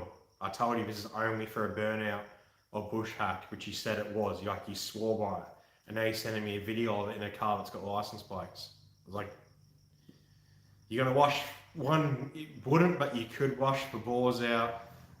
It smells horrible because you can smell the fuel, and as soon as it's hot, we've been doing skids or just normal driving for 10 minutes or whatever, it's going to be blowing flames everywhere.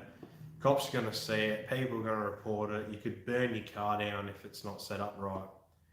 But yeah.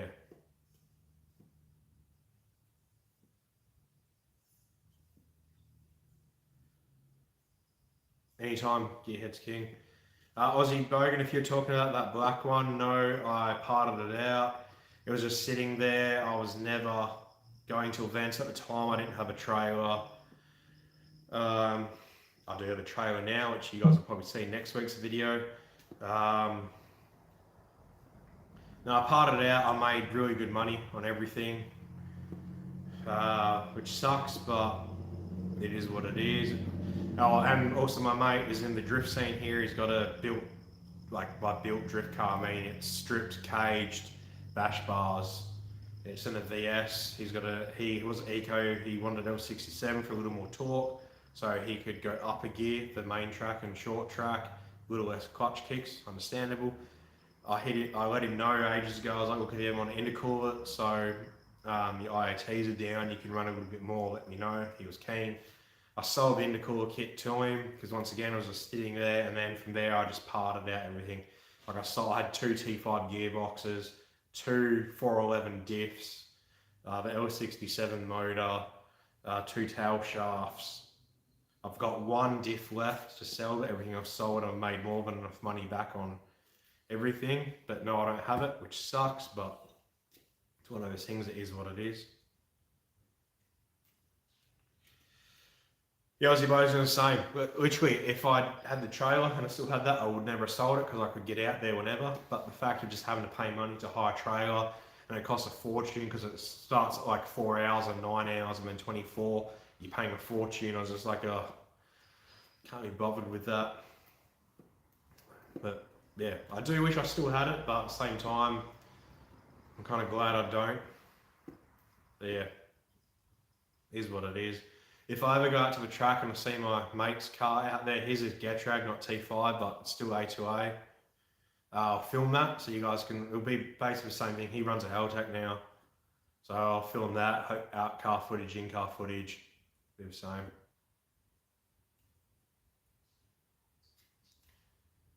Oh, Dan, if you don't remember, if you scroll up in the chat, my email's there.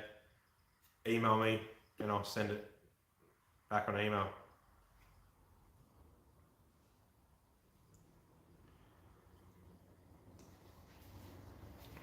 No, it wasn't Aussie Bogan. Like, no, it was, but it wasn't. Like, it sat there for like a year with L67 in it and the Link ECU harness on it. And whilst just sitting there, yeah, I could start it up and rev it, but that's no load on the motor. I had to get out and tune it.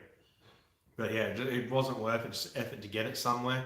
I have to wait for a day where I could enter an event with a track of a drag strip and then look like a dickhead just driving, just doing laps. I drift the event like a dickhead, not drifting because I got to get the tune right on load.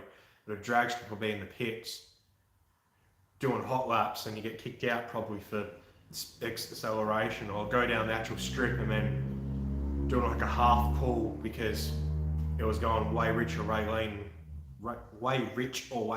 and have to sort it out. But yeah, I helped a mate out, which was the main thing. It was cheap for the whole intercooler kit. It got me some money back to the bank account, so yeah. No worries, Al. Cheers for jumping on the stream. Hopefully this week's good for you as well, mate.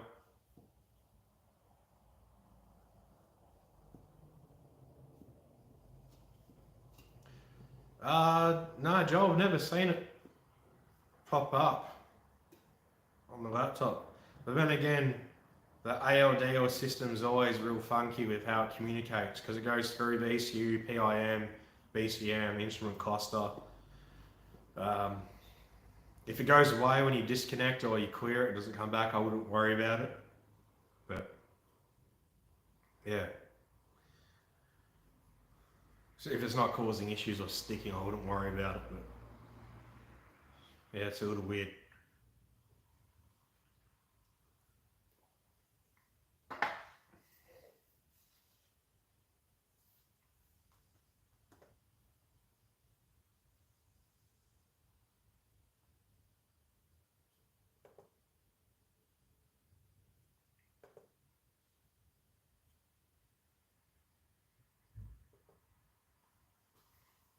$100 for 3.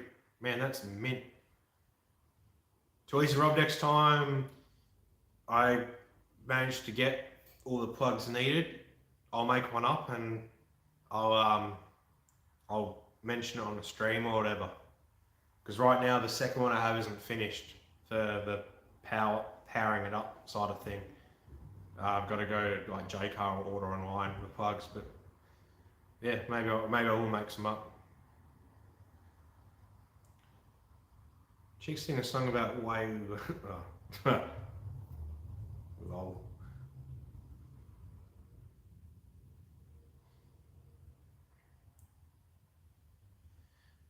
If that's doing that, Joe, maybe disconnect and reconnect. Sometimes on Tuner Pro, it takes like 10 attempts even to connect it, or even 20 attempts once it is connecting to stop it reading funny.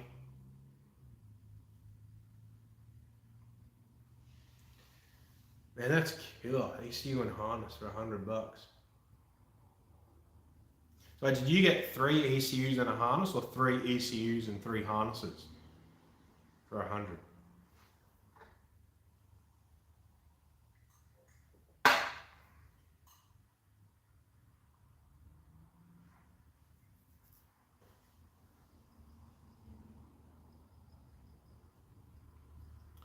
Good thing that VX ECUs are the exact same as VY and A, so no matter what harness you get, for what car. They work the same, you just flash in the corresponding tune. The only difference to that is how they talk to the dash. If you put a VY tune in a VX car, the dash will get engine lights, and if you've got like a Berlina or a Calais, I think they have like on the actual dash physical lights that light up like with the gear park neutral, la-di-da-di-da, that will stick, it won't change. But apart from that, it'll be all good. Yeah, no worries, Dan, hit me up.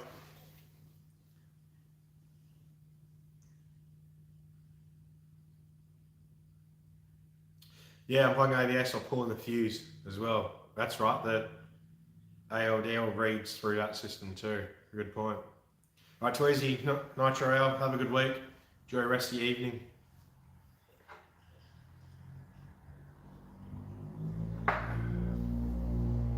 And, what was it? Shane King, if you're still watching, I have seen your message, I saw the thing pop up. Yeah, I'll send it to you, no worries. I'm just not going to jump on and reply while the chat's going. Aussie Bogan, no, not for a daily. It blows flames when it gets warm, so operating temperature, or you've driven it, or a bit of spirited driving. It is strictly a burnout car, track car, bush hack deal.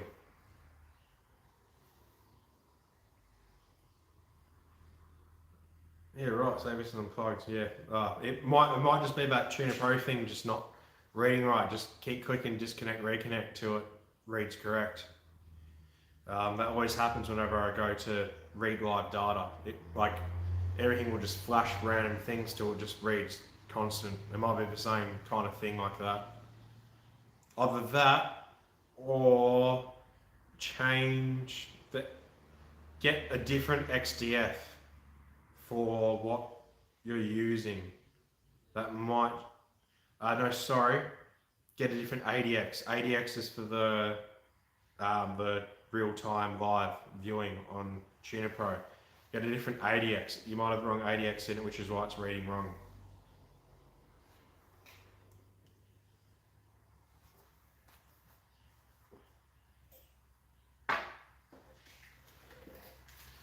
We're slowly dying down in numbers.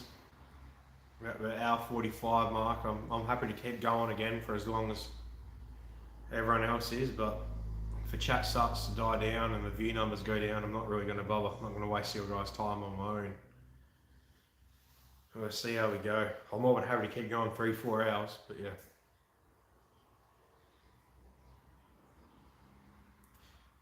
I don't know why I made that connection, Gearheads. It's got King at the end and it's your surname. Now I see.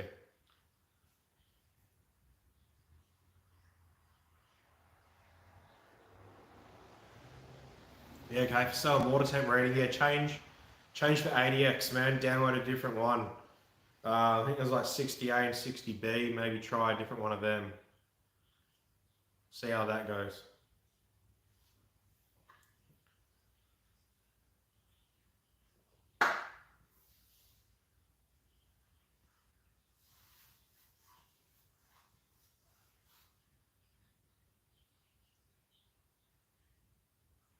Yeah, that's a good point. Cycle power as well.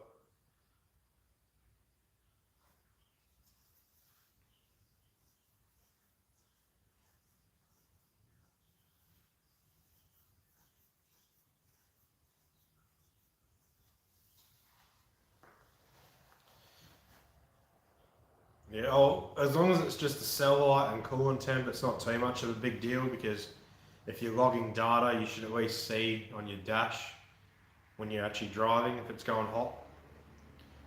But the cell light's nothing obviously to worry about if you're plugged in, but yeah, obviously preferable if it didn't do that. But anytime, Rob, I'm here to help.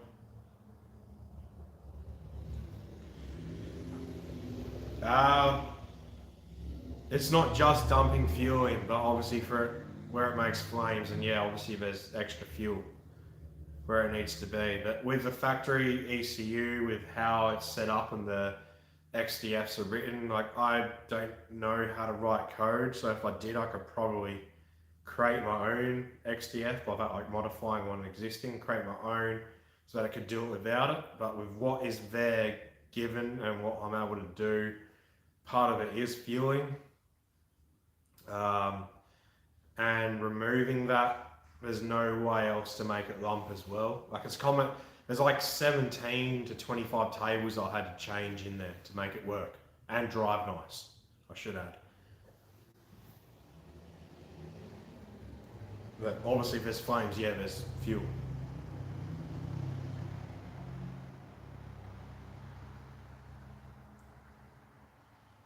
Oh, if that's just the VGR, then fuck it, just let it do its thing when it's plugged in. Unless if you're able to suss it out, then yeah. I'd still maybe download a different ADX to suit, give that a go. If not, then it is what it is. The only shit thing about the factory systems in it, they just, sometimes they play up.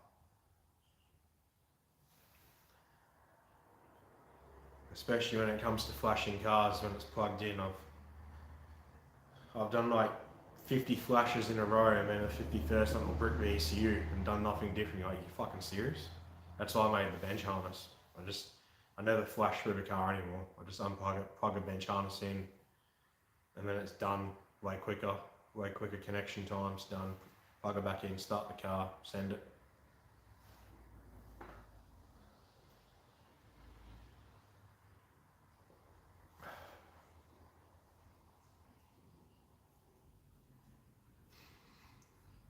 Out of curiosity, people that are viewing, watching, typing, what is your preference for ECU?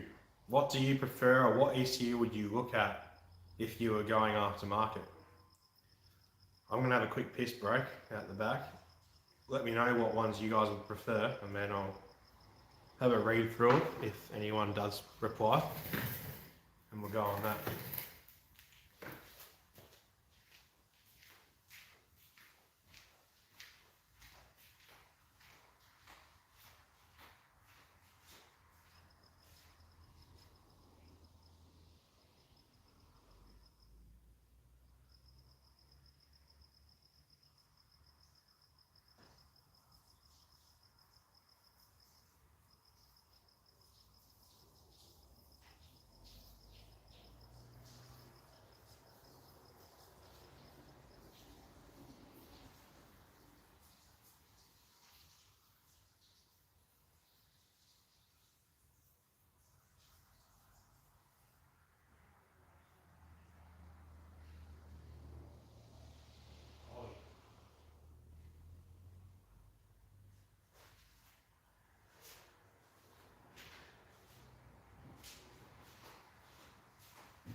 I'm back, I'm pissed, I'm ready to keep going. Fourth cast and third harmonic balancer. Have you tried another cam sensor, just in case it is still that? Because that's the issue I had on an old VY I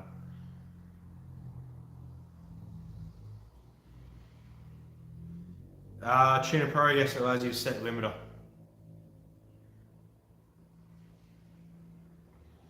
But if it's a standard eco or just like exhaust rockers, there's no point raising it, because if you saw it on a dyno, it just drops down hard. There's no point revving it, it doesn't make power. But if you want more RPM, UBU, I won't stop you. But yeah, you can set it.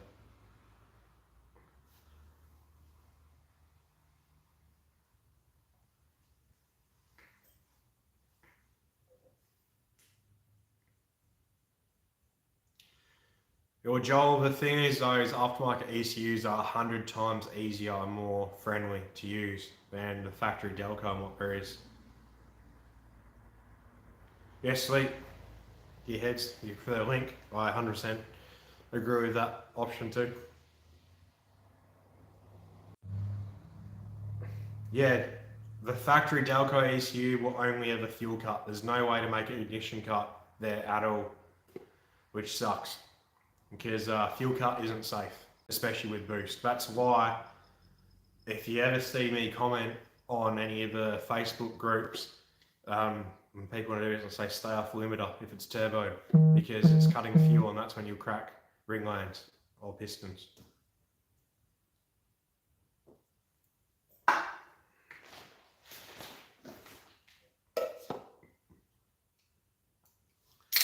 And then yeah, when you go aftermarket, you go to ignition cut and you start with a soft cut. Don't do a hard cut, do a soft cut. Especially link, you got an adaptive soft cut, so it will randomly pick a cylinder which it will cut. And then you can set a hard cut X amount of RPM above. Tried 2. It could be pretty rare for 2 to be out, but yeah, maybe try a 3rd. If that still doesn't work, man, I really have no idea why you'd be getting no signal. How many DFIs have you tried? Maybe the DFI's gone bust.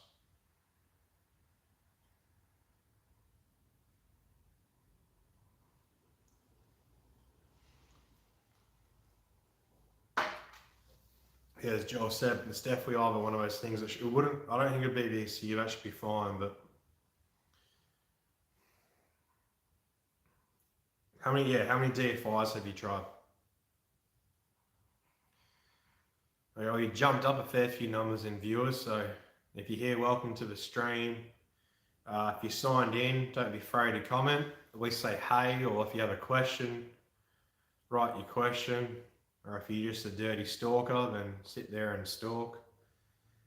Couldn't give a fuck, to be honest. But if you are on here and you have liked the stream, I appreciate it. It does help the YouTube algorithms push the channel.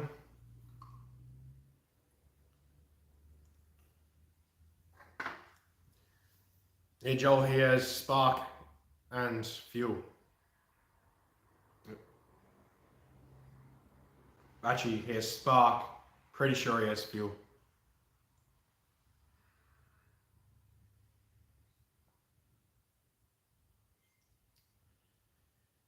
You could do Josh, but that'd be an expensive adapter plate to fit a 671 onto it. I'd honestly stick with the turbo if you're gonna skid it. Just stay turbo and just skid it like that. I don't know if you need to do that, kids. I think you're kind of fine with your harness and ECU. How many DFI plates have you changed? How many times have you changed it? Tried 2, yeah. We'll change them out and see how you go. Same with the cam sensors, because that's the exact same issue I had. It showed I was missing the 18x crank angle sensor signal, and I think it was like a month. I was constantly trying. I tried so many different crank angle sensor, but as soon as I changed the cam sensor, it fired right up. I changed D5 plate too a couple of times.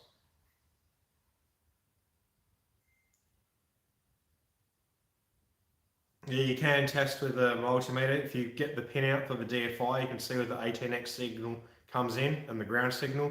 Put the black on the ground signal, the positive, and the 18x signal coming in, and then turn the car over by hand with a socket. And as it goes over one of those 18 tooth, you should see the voltage rise up. I think mine was going up to like 5 or 3.7 or something like that. As long as you see it start to rise up, I think I might have even gone up to 12. You see it go up, go down, up, go down, up, go down, you know your crank angle sensor's working.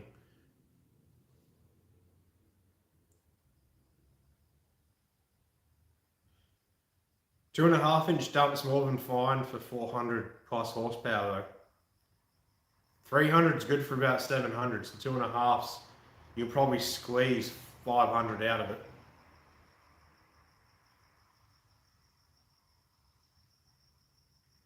Yeah, Dan, 100% recommend a link. You, at a minimum, you need to go link Fury.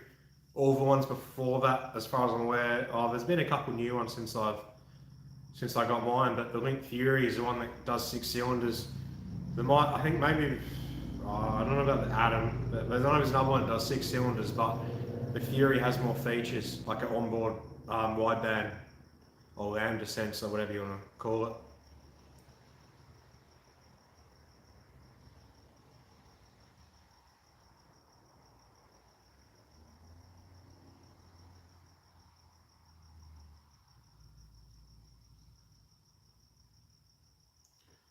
Yeah, Joel, you bang on. 18 and 3X is either side of the bolt. And the ground is, it's either closest to the rat or closest to the cabin. Can't remember which one.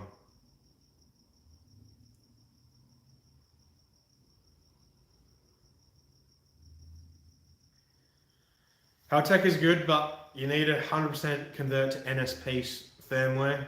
ESP is an absolute joke. It takes like a minute to connect and write a tune. That is absolutely pathetic. With a link, it connects instantly, like on the spot. You flash a tune, it's flashed like that. Even Haltech now with NSP takes a little bit of time. It's not as good, but if you like Klaus and what everyone says on Facebook, yeah, go Haltech. I don't find their customer service as good as Link. The Link forum, even Facebook page, is insane. The guys from actual Link are on it and they respond almost instantly. Same as the Link forums. They respond almost instantly. Everyone jumps on and helps too. I find it much better than Haltech. And I tune both. I tune people with Link, including my own, and I tune a lot of Haltech. Like more than anything, I tune Haltech customers because everyone just buys Haltech because they chase the clout is the best way to put it. I don't know. I just hear that word used a lot of that shit. But they stick to the crowd, I guess, and get Haltech. But yeah, their customer service is shit house, and their Facebook groups are shit house too. I'm on both, and they're nowhere near as good as Link. But that's just my 2 cents. If you prefer Haltech, go for it. If you want to spend your money on that, go for it.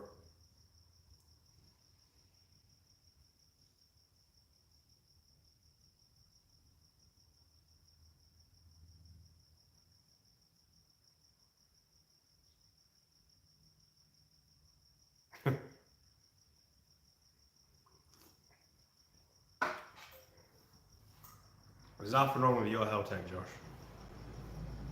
You just need to get it onto a dyno and get it properly tuned.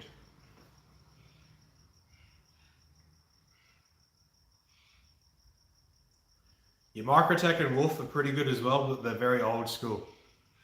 Their firmwares are nowhere near up to date, and if you're starting out on aftermarket ECUs, like yeah, you'd be fine if you're learning on that.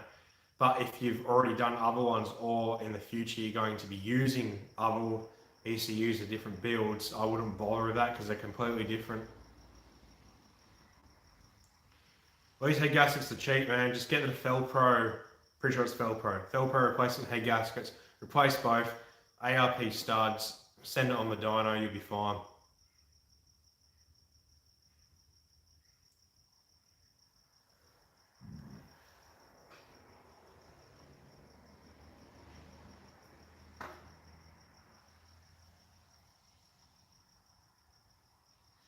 Stock ECU is good for 800 horsepower.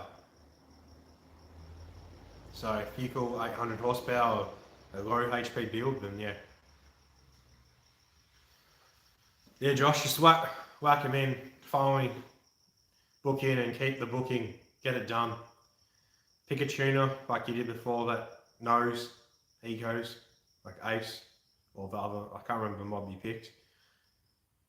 Send it to them, get it sorted, she'll be right.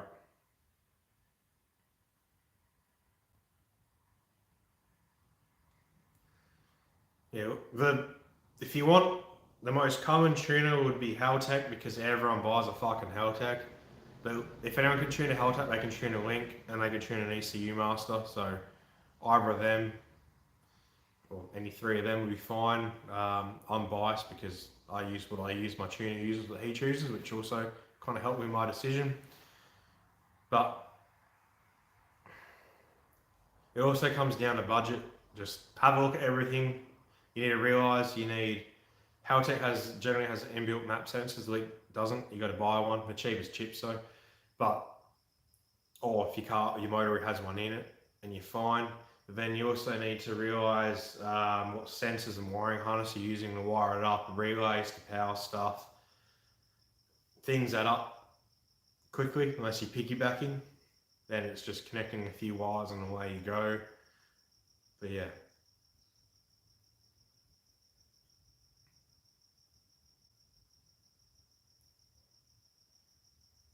What do you mean you cut it out and sent it to him? What for?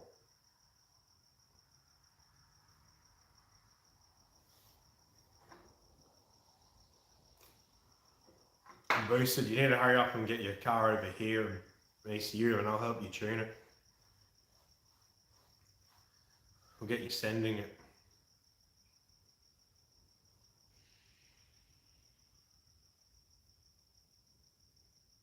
Oh, righto. What Haltech did you send him? I know what he's going to use it in.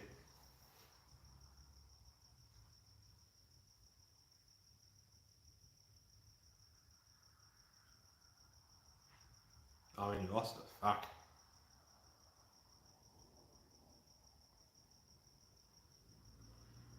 What Haltech's a piggyback? I thought all the Haltech's are standalone.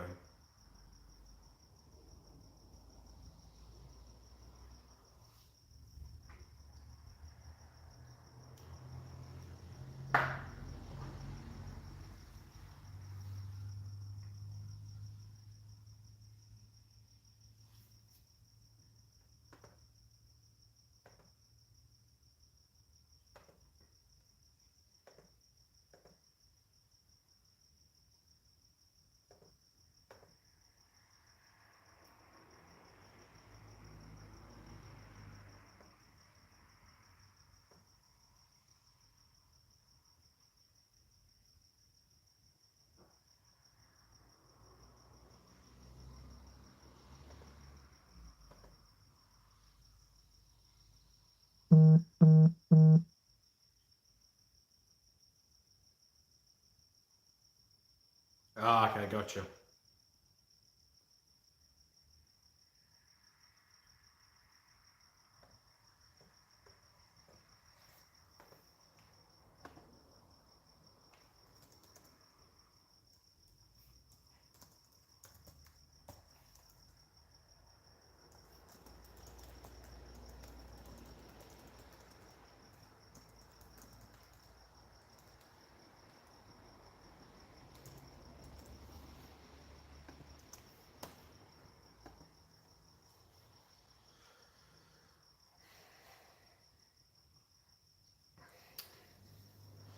Yeah, that's it, Josh. I would have done the same thing.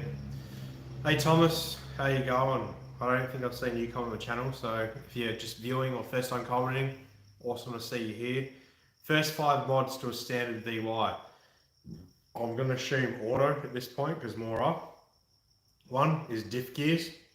Diff gears is best bang for buck. 2, high ratio rockers, go 198s.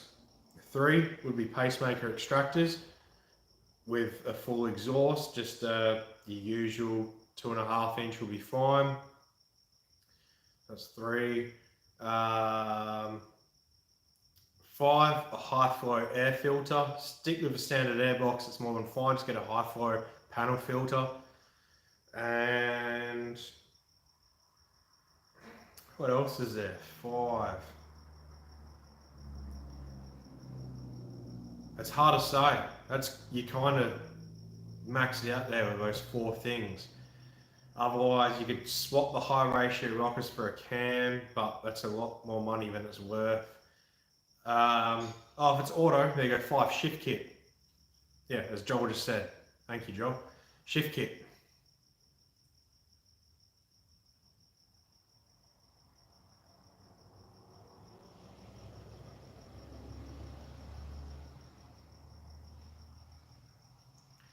The Aussie Bogan, we talk almost on the daily anyway, but we've talked a lot on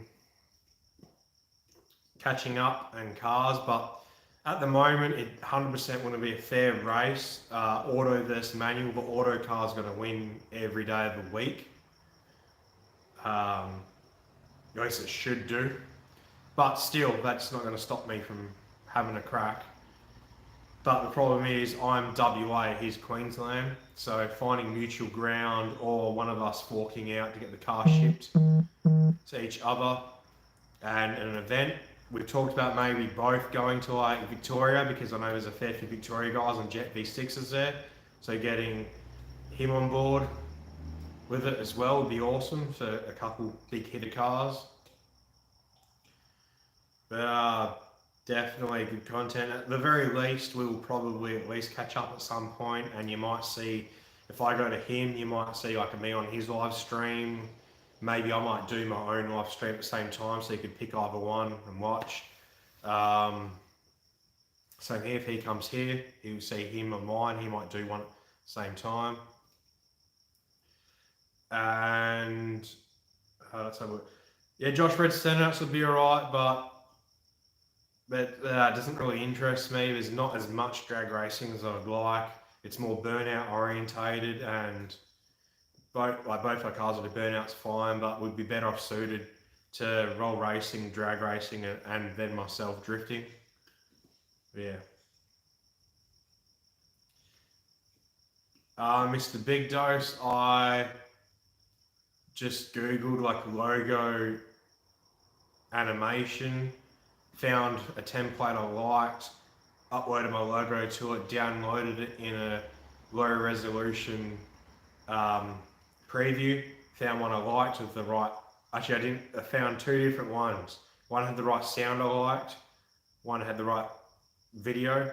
So I downloaded the low res with the sound, used that sound, and then paid $20 for the high res version with the visuals, and put them together in my editing software. But yeah, that's how I did that, because I'm lazy and don't really know how to make fancy animated logos like that. Nor do I really care how to. I'm spending the time.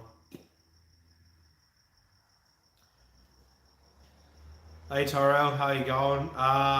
So at the moment, I've got the scoop and bonnet have now been painted. I've got a rear bumper over there that's slightly different, that I'm slowly sanding down, that I will paint and whack on. That will kind of be the same colour. I was planning on painting it sooner, but at this point maybe I might wait a year or so, because it's kind of all the same colour at this point. But it will be still, the end goal is still going to be painted in FG Ego Grey.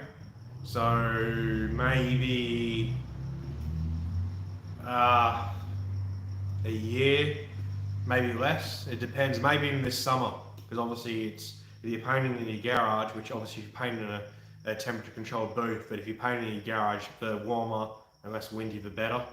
So me and old man might wait till summer, and then we'll sand it all down.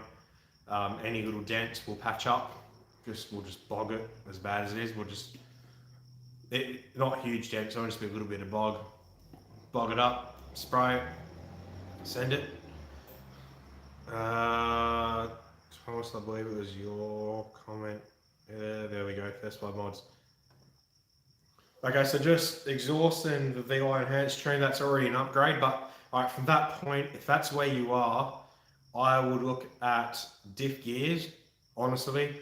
Get the 3.46 diff gears, or if you can go to 3.7s, they're going to cost a lot more, but if you can find a 3.46, whack that in. I mean, if you can find high ratio rockers, whack that in as well, and I think you'll be more than content. The diff gears is the best bang for buck you'll ever spend. It will really wake it up. But yeah, that's what I'd recommend.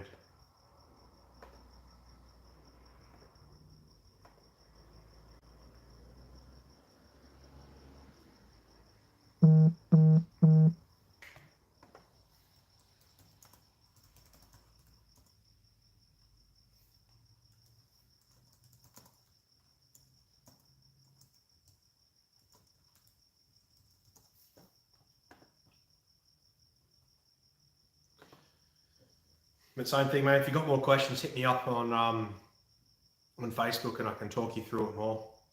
Give you a bit of a helping hand, or steer you in the right direction. Bloody hell, 411s with a spooled centre. Just do the M80, I'm assuming. That's a bloody steal. It's bloody cheap.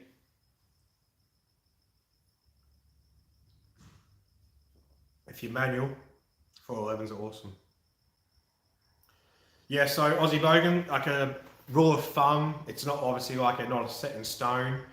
The stock ECU can support like give or take 800 horsepower and 2 bar boost. 2 bar boost is 29.5-ish PSI. Granted, on most setups, 29.5 psi would be, give or take 800 horsepower per se. But that's just like the rule of thumb. So, literally, if you're changing to an aftermarket ECU, it's for one, to find the right tuner. Two, your tuner that you use if you have other cars. That's what he doesn't do. Delco, he does other ones. You pick that, or so you can adjust things yourself. The standard ECU is more than capable. Let's face it, 98% of people doing builds, standard ECU is more than fine. 2% of people, but even more than factory. LS coils so far have gone 675 horsepower. They stopped there in the dyno.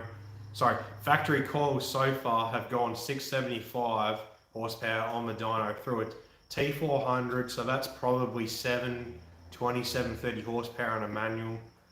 The spark, they didn't blow out any spark, so LS coils aren't needed for, once again, 98% of the builds out there.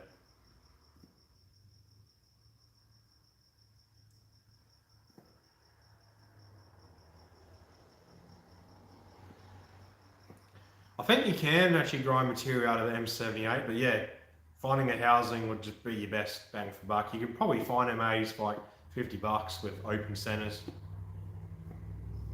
Find one of them, get it locked in.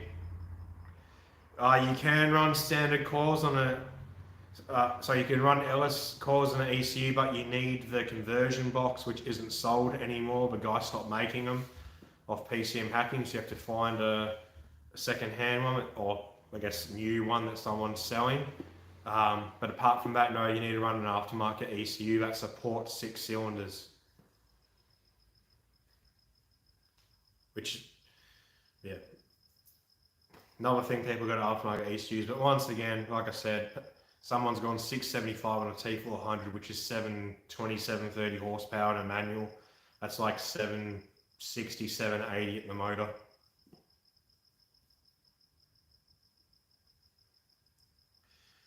I think it's just the ring gear that hits, so you might be able to shave it down a bit. 3-bar map sensor on a stock ECU. So back when I was standard ECU in CalMaker, I ran a 3-bar map sensor. The most I pushed on that, I think, was, I had a FUC turbo then, so we pushed it to 25 psi, but it wasn't making any grounds before. Before that we're at 24 psi, which made 568 on my FUC turbo. It really should have been really should have been 600 plus, but anyway, 24 psi, 3-bar map sensor. 3-bar map sensor is good for 29.5 psi or whatever it is,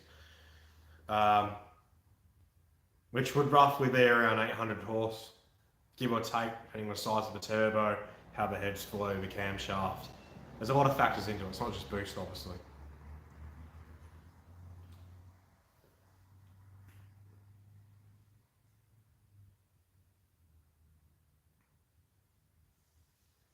But yeah, Aussie Bogan, if you're in a state where there is a tuner for CalMaker, I'd just stay standard ECU, pay the $1,300 for the CalMaker tune, get it done, and you'll be laughing. You never have to worry about it.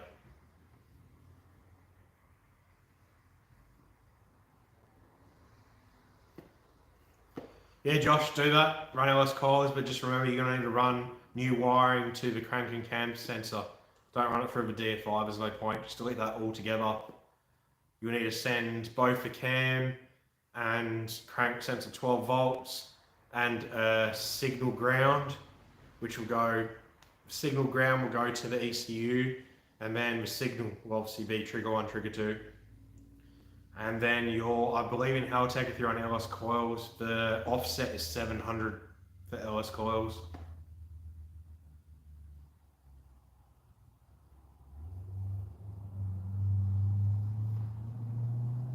I'm not sure Gearhead's king. His is auto again. Yeah, I guess you could calculate off his mile per hour, but he's running NVRAM as well from memory if he's got an 808. Josh, you don't even need to get a Haltech harness. You could literally just leave the DFI plug in the engine bay. I've got the part number for the two connectors. Oh, here we go. The porno spam's here. I've got the connectors to the crank and cam.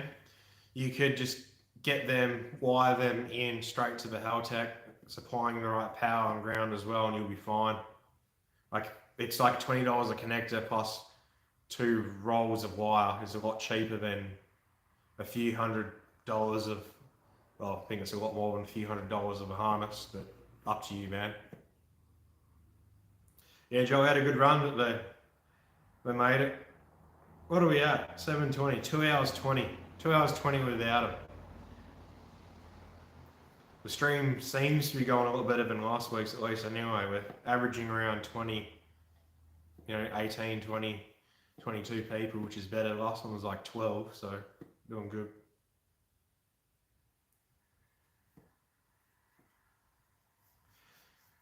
Oh yeah, true, you have to run all the LS coil ignition stuff. Forgot about that. Yeah, good point. Oh well, just don't buy the premium, buy the basic. You don't need the relays. Well, I guess you could do it with the relays too, but it's just more money. Now, like I was saying before, if you need me to wire one up for you, let me know. I'll do it. I'll wire it up. I haven't done it in a day.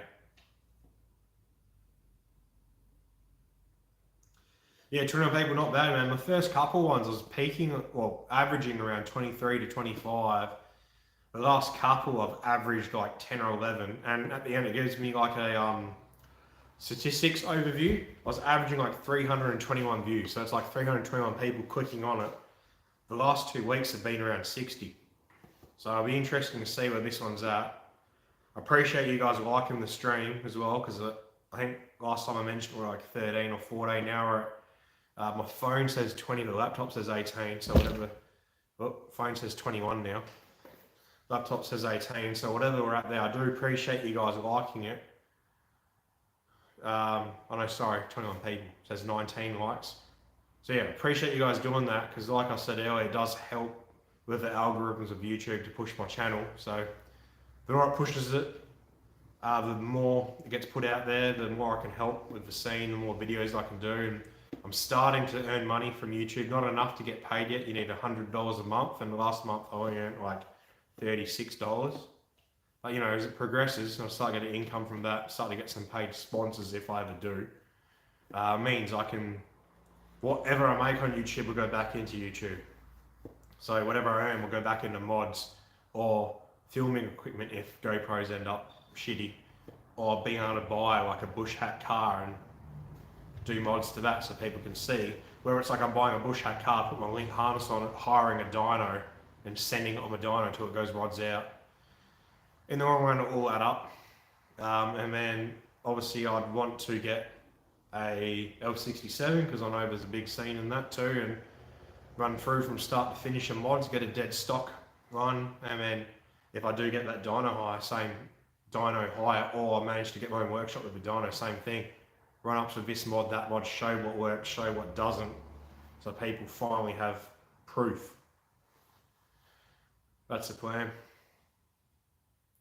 Man, Aussie Adam LZ, if I ever made it to that stage, I'm way too far behind in the game. Those guys, Hager Garage, Adam LZ, Cletus, all started in the glory days. Like, they were earning thousands and like tens of thousands of dollars a month off YouTube. They were paying for it. Now it's all sponsorships. Those 1 minute sponsor videos they all do? They're getting paid like 10 to 60 grand, depending on how big the channel is for that. And you just got to remember, like, say a video, they're doing what, 2 videos, 3 videos a week, say they're earning 30 grand. So say 30 grand a video plus YouTube, so bump up to 50, whatever. Let's just say ballpark figure 50 grand a video. That's including sponsors, revenue, ads, whatever.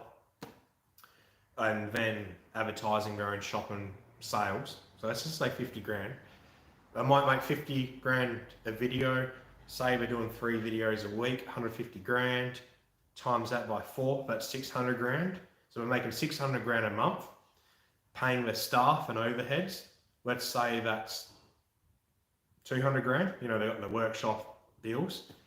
But then their builds might be 350 grand, you know, because obviously say something like Cletus, they're buying blowers, motors all the time, that leaves them a 50 grand profit. That's something I can work towards, you know, but that's what people don't understand. Like, yeah, these guys earn 300 grand a month, but they're paying 250 grand a month in overheads, bills, and they have to spend money to make videos. But like I say, the likes help push that, and maybe in the future we can get to that where I can be self-sufficient and YouTube's my full-time job. I highly doubt it, but it'd be cool.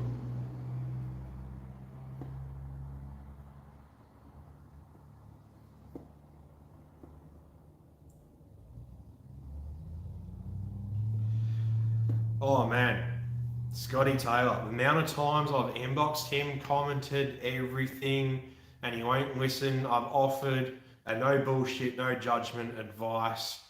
Have a chat. I can help guide them, this and that. They'll get results for videos, and he just takes it as hate mail, and then keeps putting up videos of things he's doing wrong, things failing, and he has an audience, and the audience is seeing the L67 scene go bad. And I think the same thing, V6 Commodore piece of shit.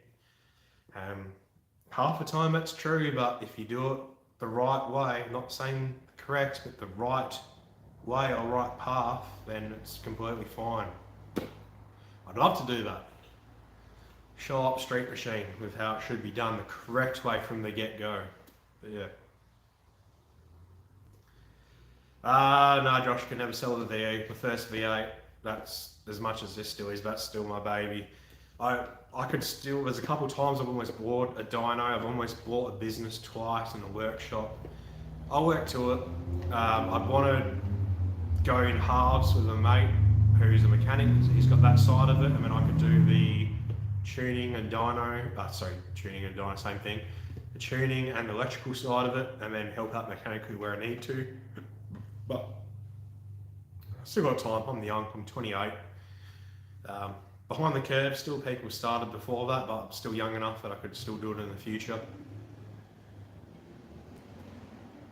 30.30 gaps, huge for 600 horsepower though.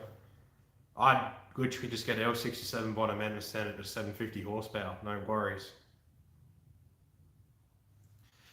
Your 300k a month, main profit, not when you got your overheads, but yeah.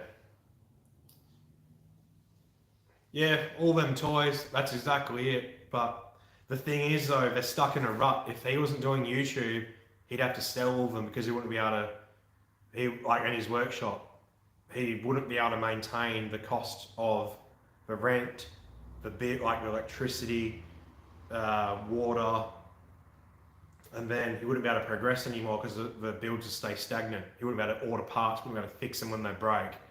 It's literally in a cycle which people don't realise. They just think these guys are making all this money, but no, they're having to spend all this money. Yeah, Cornfed's still going. The stream seems to be going strong enough. I'm getting plenty of views still and enough comments. So I think the last one I did last week went for like 3 hours and 3.5 hours. So I had a couple of people join on in like 2 hours 40 and kept it going, which was awesome because that was Daniel Rudge who tuned and drove Terrify, having to say it. So that was awesome to have him on. How's your evening going though? Enjoying some quality family time? Is it your weekend with the kids as well that have kind of got to waste because you've been at drag week, or just spending some quality time with your misso? Well, a stock Ecotech will really take. Are you talking about boosted? Because so far the furthest one has been Boost and Tune Solutions with their shop ute. They made 575 horsepower on E85 and they ran out of fuel line. They used the factory 5/16 inch fuel line on E85 and they ran out of fuel flow. So it could have gone further if they upgraded to aftermarket lines or even upgraded to LS lines, which are 3/8, I believe. But yeah, Standard Eco has never really been tested properly on the dyno how far it will go.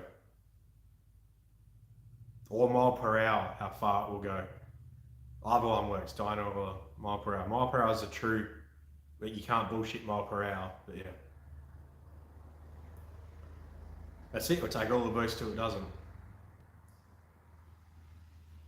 Okay, no, because that's right, at least you got to spend some time with your misso, man. I think it's been like an hour or so that's not bad.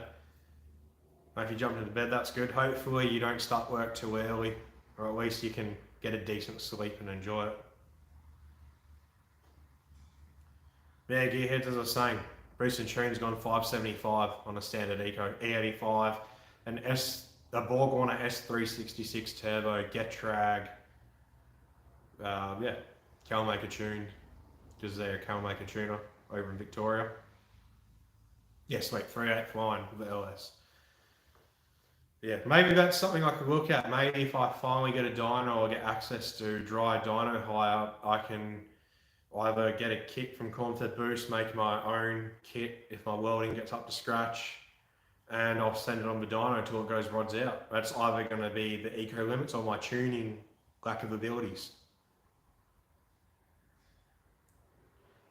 Fucking it's like 2 AM. I can either see that being stress, shit in your mind of what's going wrong, or just busy, busy, busy. Man, if you're knackered, hopefully good sleep for you, man. Well earned, long, hard yakka weekend for you. Still haven't watched those videos yet. I'll be doing that. It's ending the stream, jumping straight on the computer inside of the... drinks. So that's alright if you boys get on it after a day of racing. It's all we need some here.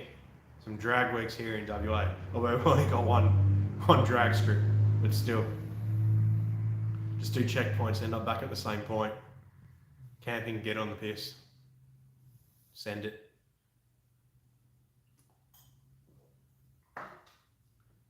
Now, Facebook's flashing again.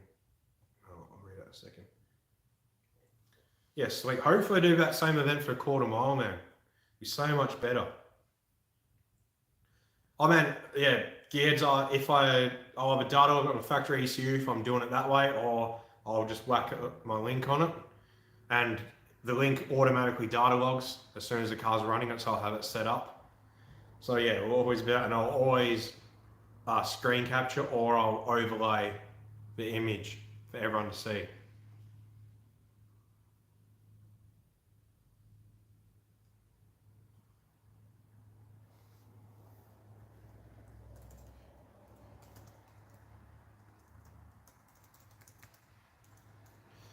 So I'm just chatting to someone on Facebook as well at the moment. They went to the that meet today that opened the drag strip, and the timing system wasn't working because it got wet. So even if I went, it would have been pointless. Wouldn't have got a time. Yeah, man, one drag strip in all of WA, Kwinana Motorplex. We have 2 racetracks, 1 drag strip. Hopefully that new drift park will be opening. That'll be awesome. Every R&R that I'm home, I'll be booking that and going there and drifting a car. That'll be great. And if I have a dyno there too, I'll be tuning as much as I can. I'm just doing dyno runs, friends' cars, my own car, whatever.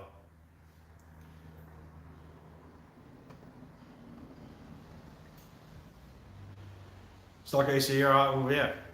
If you guys wanted to see stock ECU, then I'd keep doing that and sending on that. And as Cornfed said, keep the timing low and just feed it.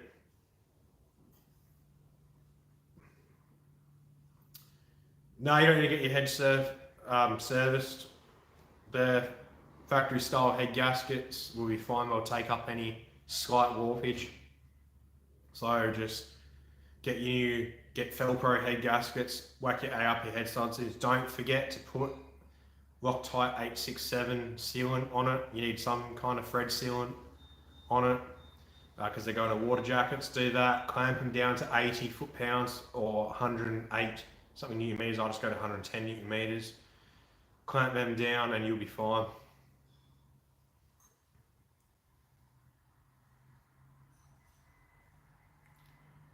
Oh. There you go. I don't know if you guys caught everything I said then. The stream refreshed, reloaded.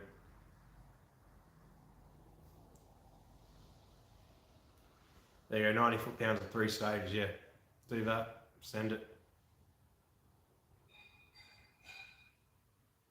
Oh yeah, as Joel said, if you got valve stem seals, whack them in. If you got heavy, yeah, true. If you got factory valve springs, whack 130-pound LBS valve springs in, or whack 105 LBS valve springs in. If you're going a dual timing chain as well, then go maybe even look at the thicker wool push rods and 130 LBS valve springs, and you'll be fine to send it.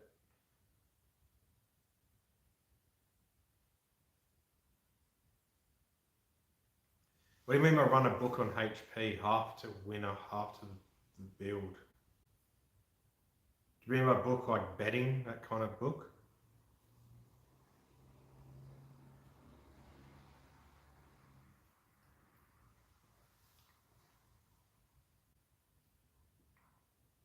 And I do that in stages. I do it NA, see what it makes NA, what I can maximise it at. Then I do a cam with NA, maximise that. Then I do heads with the cam, maximise that. Then I go turbo with stock cam, see what I can get with that, add a cam and see what I go with that. That'd be the goal. I could probably do that over a week, just book it out 3 times a week, I think. 3 or 4 times a week, get that done. Have 4 weeks worth of videos, or even at least do 2 videos, 2 videos a week, and the next R&R do the next 2. Maybe like a week I'm home, just focus on the NA shit. And then the following one, turbo it, and maximise that. And then the following week after that, E85 and send it again. Like I said, that's a year or 2 in the future anyway, unless I manage to get my own sooner.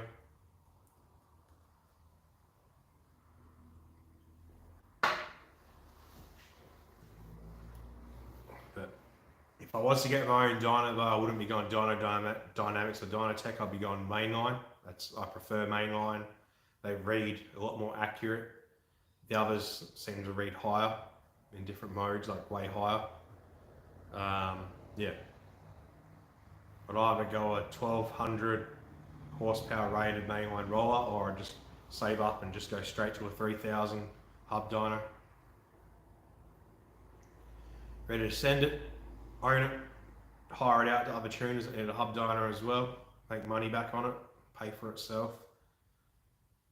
Be laughing.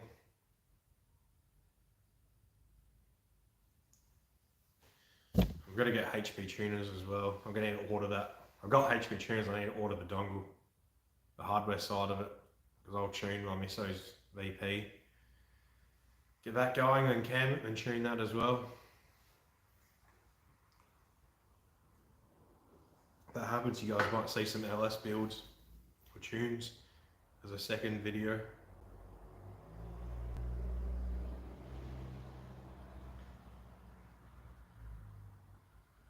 I'm getting to the point I'm going to need another piss now. I've broken the seal.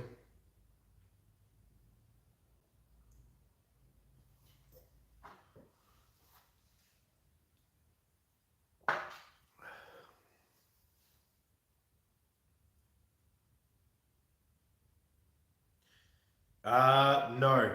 The HP tuner one needs its own dongle, which is the MPIV or MPVI. We've got the old style, which still works fine, or the 2. The Elm 327 is just diagnostics. Because I believe the HP tuners use its own like firmware, how it talks between the 2. So yeah, you can't use that. But I'm just too cheap to spend the $500 to get it, even though I've wanted to do it multiple times. I should really just do it, especially with tax time coming up in, what do we got in June?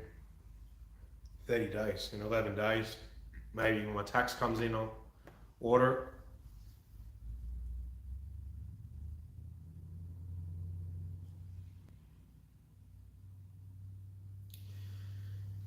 Right, I'm gonna have a quick piss break again out the back. I'll leave you guys with another question so I can read the comments when I get back. So if that dyno high does happen down the track, what's the main thing you guys would want to see? Max L67, horsepower with certain mods, or max Ecotech turbo with certain mods? And would you guys want to see just a video where it just happens and you just see dyno runs and that, or would you want to see in-depth videos where you actually see what's happening on the laptop and what we're adjusting compared to what happens on the screen? You need to remember that what happens on the screen doesn't matter what the number shows, it just shows what it showed before and after. That's the main thing. I couldn't care less if it showed 150 horsepower at all. I just care that it shows 150 on the previous run, then it went to like 162 before, and you know you've done the right thing. But yeah, let me know what you guys would want to see. Yeah, quick piss and I'll be back.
Oh yeah, Joe, I like the idea of that.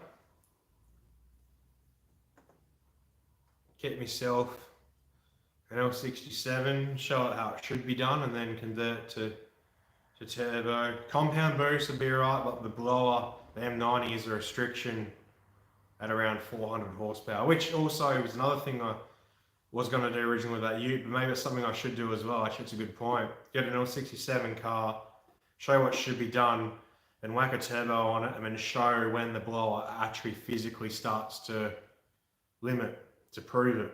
Because like we know when it does, but there's no actual video proof. It's just pictures, so, or hearsay. That's a good idea, actually, I'll do that.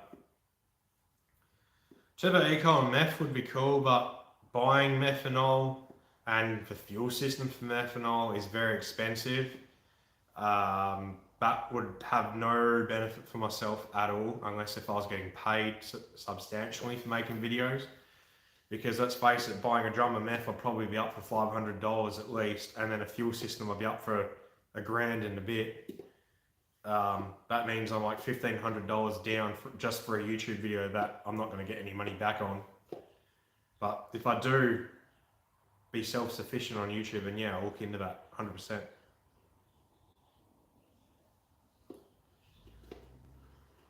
Okay, Dan, cool. So, well, maybe that's a way then. So maybe I'd get an L67, show how the mod should be done, the power it can properly, and torque it can properly make, keeping in mind the before and after figure, not what the dyno says. That doesn't matter, but just showing that this is where it was standard, this is where it was after what I did. That's where you remember that percentage change.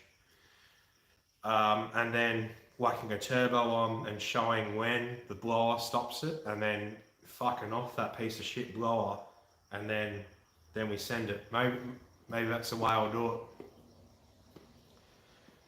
Meth makes a big difference in the aspects of cooling. You don't need to run an intercooler with meth. It actually cools the intake charge a shitload, so you can go turbo straight into the intake manifold. The detonation on benefits with that is, like, it's better than E85, but E85 is more than capable. Anything above, I think it's like 50 or 55% ethanol content, you get all the knock protection benefits from that. But in saying that, I haven't dealt with meth personally or talked to anyone personally about it, so this is just going off the top of my head from what I've seen in videos or researched myself. You can make more power meth as well, and it is safer than E85, but E85 is more than capable for what we would be doing. Probably the best way I can put it. Basically, for meth, you need a huge fuel system. You need huge injectors, huge fuel pump, big lines to flow it to make the same power as what you would in E85 and a lot less. It lets you run more, but E85 still lets you run more as well. Like literally, there's no reason I would ever go to meth. Unless I'm running like a low 7-second drag car. There's cars here in WA on E85, even all the GDRs, I'm pretty sure they're running E85, they're running 6s now. Here in WA, there's so many cars running low 7s that are all on pump E85, not drum, pump E85 from United. So literally there's really no reason to go methanol unless one, you're a burnout car, which has no airflow to keep your engine cold, and your air intake temps, or two, your intercooler is just not sufficient and you'd rather go fuel system than that to keep your air intake temps down. Yeah, and as Corn Fed said, meth won't stop the rods coming out. It's still going to come out. Like I said, E85 has more than enough properties to stop detonation at 50-55%, whichever one it is. It's in the 50s anyway. Let's just say 55%, because then you're covered. 55% ethanol content, you get all the knock protection, detonation varies from that.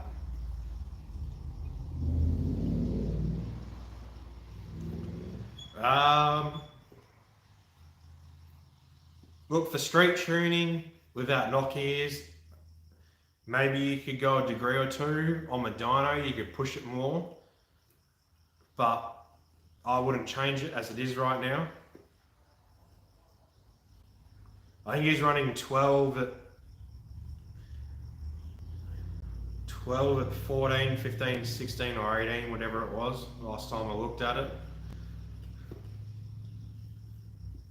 Like, yeah, it could go more, but without it being on the dyno and seeing how it responds, because Josh as well with the logs, he's not full throttle full and doing full pulls, he's just like random little stabs and pushing it here and there, which isn't really good for logs, so it's hard to say. That's why he just really needs to get it on a dyno, let a tuner do its thing.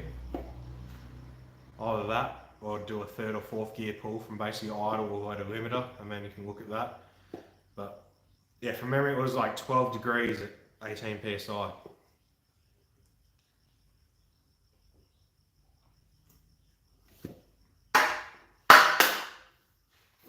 yeah. Camera's not gonna stay up there.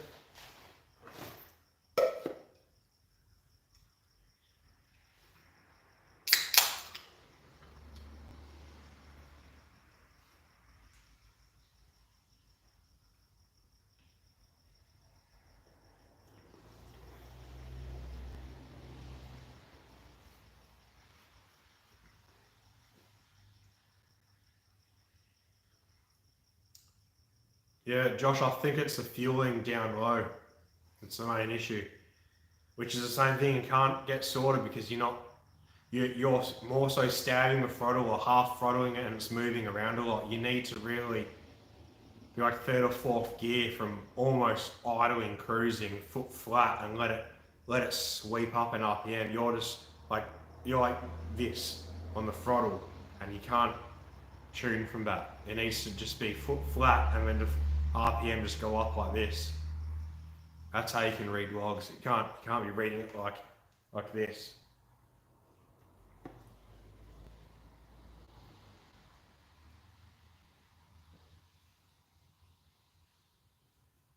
Which is why I keep saying you find a flat, non-bumpy road that's long where you can just put your foot flat and go for it. Let off where you don't feel safe. The main thing is from where you start to where you let off needs to be smooth.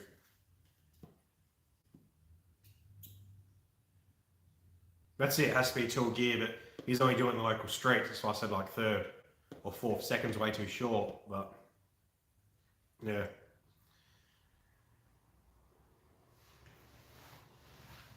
And from the logs that I've seen have been remoted in, that doesn't matter, man. You need to hold it flat and log it. You don't get off from there. You need to log that so you can see what it's doing. You can see if it's going lean, rich, what it is. Because it does that and you let off and we don't know what the data is. Because you also got to, when you do that, you're constantly engaging the transient throttle table. And the transient throttle table adjusts the fuel. So you need to just like stare it all the way to 100% and then hold it there till it goes, so then it gets out of that table. Yeah, like I said, we need the data, and we're just not getting the correct data to suit. Which is why I keep saying third or fourth gear, long straight, basically from cruising along as low speed as you can go in fourth, preferably. Doesn't matter if it lugs or goes slow, picking up, it doesn't matter. That's all data. As slow as you can go in fourth gear, foot flat, let it pick up all the way till you feel unsafe for you, run out of road. Or as Cornfed said, maybe from 80 Ks an hour, foot flat, and let it pick up.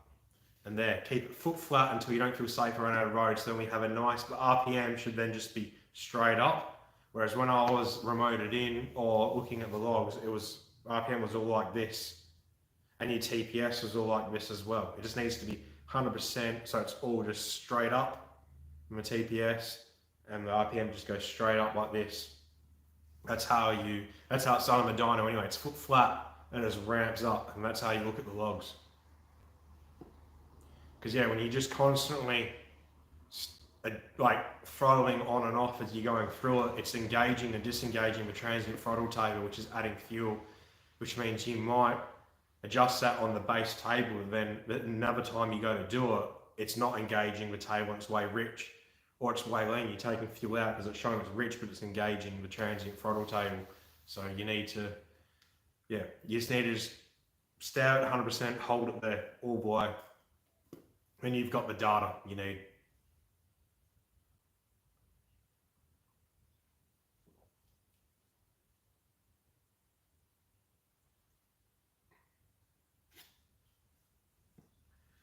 And that's where a dyno becomes a perfect tool, because you never run out of road, and you can hold the dyno at certain loads and speed.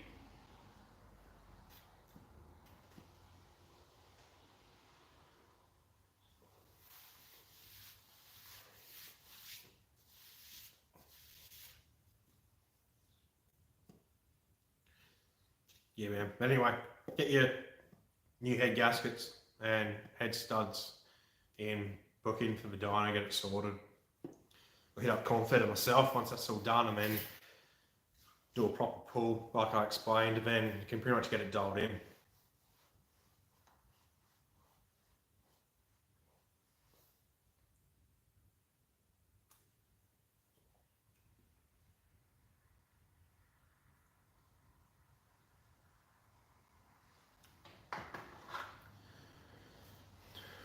Where's all the other commenters gone? It's got the same two going at the moment.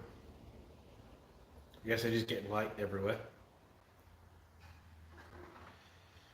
If anyone is on and is able to comment, is there a day you would prefer I do these streams, or is Sunday working fine? Because I know most people, if not everyone, has work tomorrow. Would you prefer if I did like a Saturday night, or is everyone usually busy? Or would you prefer if I did a Friday when Cornfed isn't doing his? Or yeah, Sunday working fine.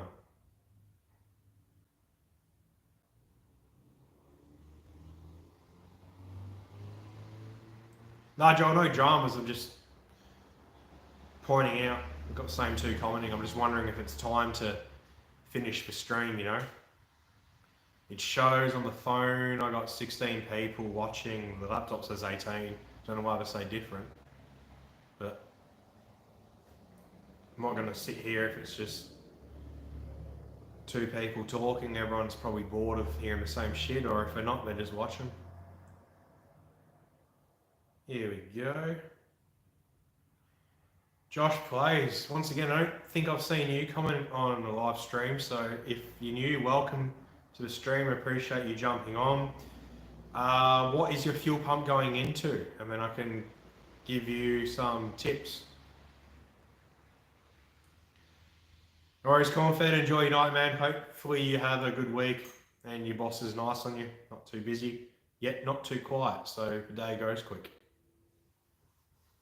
Appreciate your input here as always.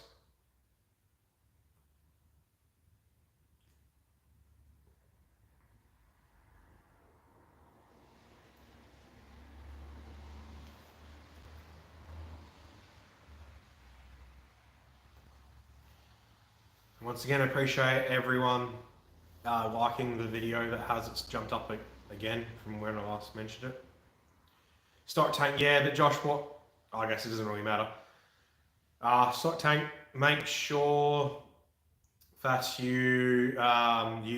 you're replacing the fuel line in between, make sure that it is submersible fuel line. Don't just use usual fuel line because that'll break down, with a pinhole or a hole, and it will just bleed pressure straight into it.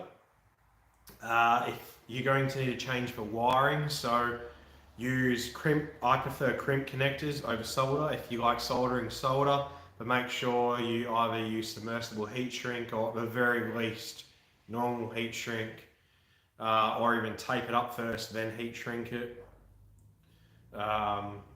Make sure where it sits in the stock holder is the same. You don't want it higher because then your tank will be not as low, but it will stop picking up fuel. So you'll run out of fuel. You'll run out of fuel earlier. Walbro 460, you should be okay on factory wiring. If you're paranoid, install a relay so that it gets direct power. Start running off that. But yeah, just make sure you use submersible fuel line. It doesn't kink or pop off or anything, and you should be fine. Cool. Sunday's fine, then I'll keep doing that. Works for me too. Obviously, I don't have work tomorrow, so I'm happy to keep going. But if it's a nuisance to people or they don't like being up as late before a shitty Monday, then understandable.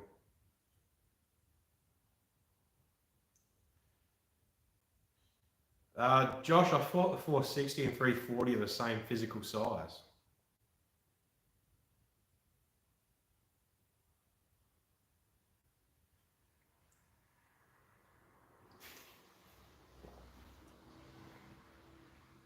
The sender isn't fully closed properly.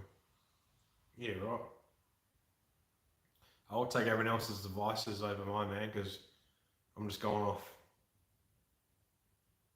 other pump installs. In case people can't see the comments, people are saying the 460 will be a tight fit, but it can be done, and and Joel's saying that the sender doesn't fully close properly, but it does just fit. So I guess it is possible to put a 460 in a standard hanger.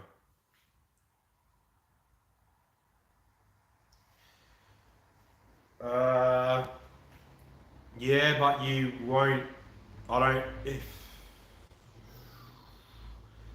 know how much the 460 does pulse that much. It depends on the load though. If it's just your usual L67 or NA, it won't ever pull 25 amp, that's for sure.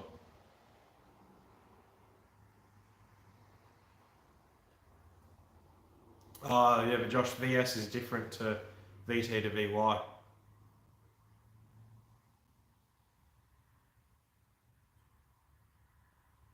Ah, right.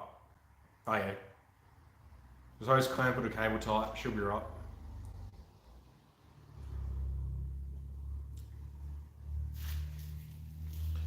For people who are commenting, I need an idea for the next stream. I try to base it on question and answer base, which it has been quite a fair few questions, so it's been good, but I need an idea for the next Sunday. What should I try focus the topic on? Or at least make the thumbnail and title based upon. If I've hit the dyno by then it'll be on that, but if not, then I need ideas. Your 340 is more than big enough for basically anything. That's it. Doesn't fit, make it fit. Doesn't work, make it work. Yeah, right, who's commented on me shit?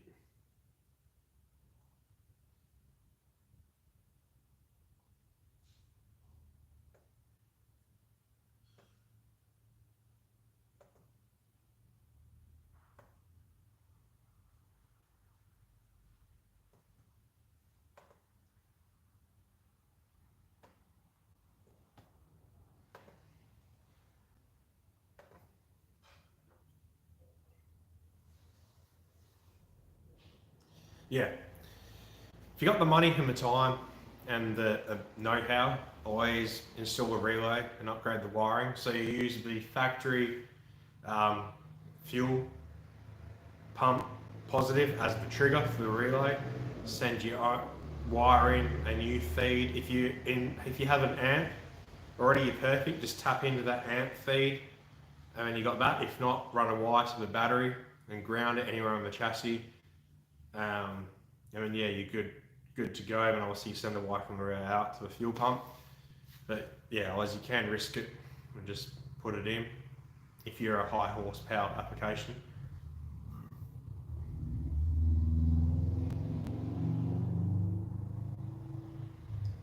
Yeah, VT, VYBZ is completely different to VS. The chassis is different, the hanger's different, how it's wired's different, body harnesses are different. Yeah.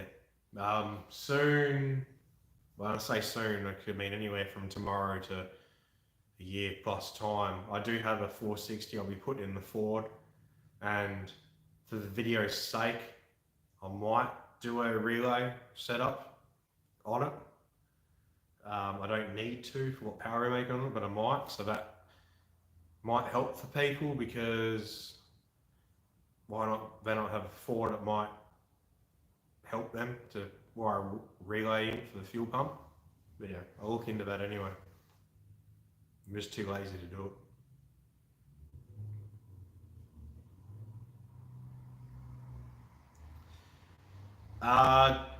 Josh, I could, but mine were made to suit VT to VY. He could make them, he does and can make them to suit a VS. You'll 100% more than likely lose aircon though. So you have to get a different belt to suit that and take the pump off.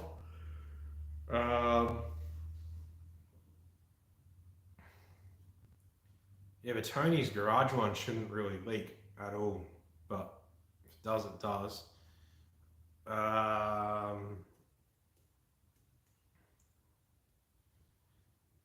Yeah, for a VS, AC, perfect. Yeah, you should better get on. You definitely can fit a 3-inch dump through if you get the turbo placement correct, as well as a manifold design. But if you hit him up, he should be able to get it sorted. I know he does do them for VSs. The one that I have won't fit, because I know that he had the measurements to suit the VT to VY, but he can still make them in the collector style. You could also get them made in the log style, which will be more than capable. Log style's gone 750 plus on a T400, which is 800 plus in a manual. So you can do that as well, and log style will always fit the VS. But yeah, you can ask him to make it suit for a big dump.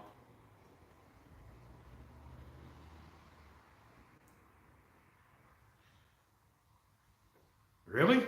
Tony didn't put a flex in the crossover? That's like a must do. Honestly, you could almost just get a flex put in, and then your issues would be solved, which might be way cheaper and easier. When you're doing your heads, like get the head gaskets, because you're going to be turbo kick completely off anyway to do that. Maybe, yeah, get that done. Get a flex joint put in. Man, you shouldn't have any more leaks ever. That's fucked. from a company like him who sells as many as he does, I'd expect him to 100% put them in. Like it's $50 for the part. If that, he probably gets a good trade discount on it.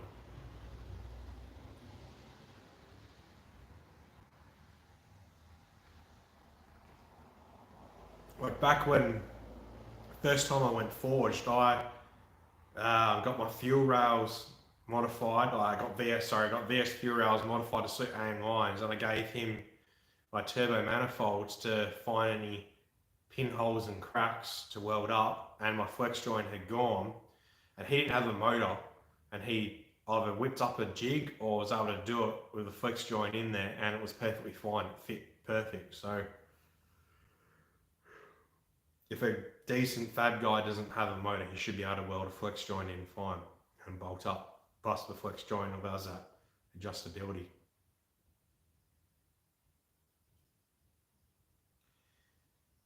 Look, you could convert to V-band, but that might be more difficult to bolt on. V-band half the time does require more space than a 2-bolt flange. Depends on how tight it hugs everything, but that's definitely an option though, because obviously he's got his spare motor jig that he uses. He's got to keep in mind though that he might be backed up with orders, but I do definitely recommend Dane for turbo manifolds.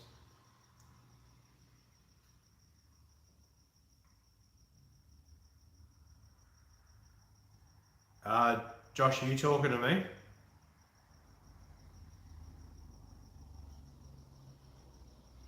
Because if so, I run 3 fuel pumps.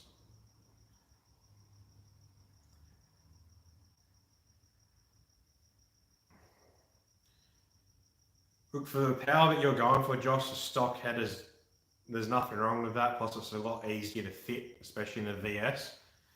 I'd look at just getting a flex joint put in. Yeah, Josh, so I run 3 fuel pumps. Yeah, driver's side, yeah, I figured that. Yeah, Josh plays ZZ. I run 3 fuel pumps because I run a surge tank. So I run an in-tank pump and 2 surge. I run to a surge tank, which runs 2 external pumps. All 3 are controlled from my aftermarket ECU. I could run the factory in-tank pump and the main pump off accessories, but there's no point. I ran them through the aftermarket ECU because you know when you turn your key on, it primes for like 3 seconds or so. The aftermarket ECU can set that time, so I did that, which obviously then primes all the fuel lines with fuel. So when you start it, it's got pressure there, and then I have the in-tank pump and one of the surge tank pumps running all the time, and then the second pump I have turn on at 5 psi boost, so it doesn't constantly push all the fuel and heat the fuel up, because if it's constantly heating and pushing the fuel, it's just going to heat up. It's not getting used. It's getting cycled hot fuel, and colder fuel the better. But for your case, if you are just running a stock pump, just leave it wide as is, so it runs off the key ECU. There's no point changing it. HP isn't necessarily the determinant of when you need to go to surge tank. A surge tank's more for slosh, so say you're accelerating really quickly, whether it's a drag car or I guess even on the street, so all the fuel would slosh out from, say you just got an in-tank, it pushes away, or if you're drifting, it's going side to side. That's but when I went forged, I just whacked in a surge tank, as that was the norm. You know, everyone who ran a half decent setup just went to surge tank. I hear a lot of people running 460s and 525 in tanks, making 600, 650, 700. So it's more so when you start to get fuel starvation. But yeah, if you're noticing that, whether it's on the street or on the track or whatever, then yeah, look into a surge tank. But horsepower wise, I'd say 700 plus, I'd start to look into it. It's not It's more an application, case by case basis.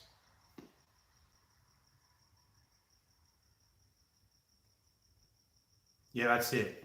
I always use a switch as an anti-theft. You wire in a switch that will kill the fuel pump, so no one can start your car. Kind of thing. The same thing you could do with like ignition.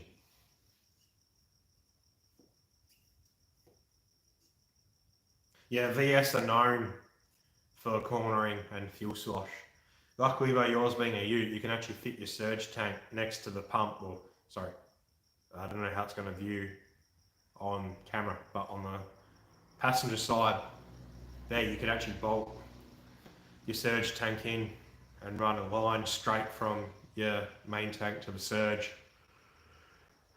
And surge back to the tank.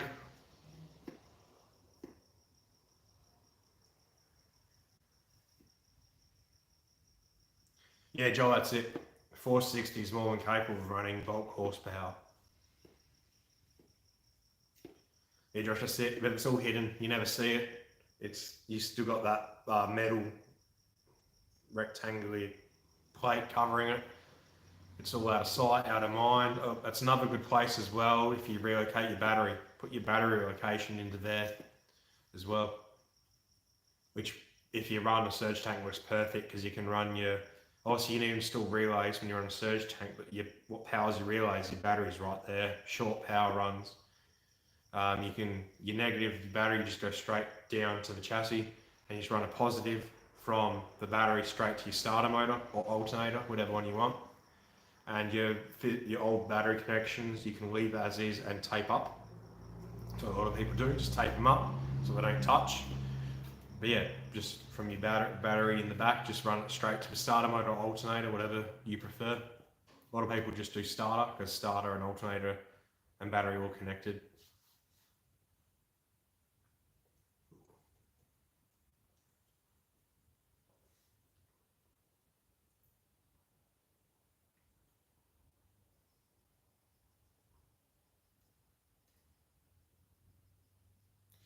Yeah, that's it. For 525, I heard can flow way too much. That's when you'll start to heat the fuel up, which doesn't help. And also, you really 100% without a doubt need a wiring upgrade with that.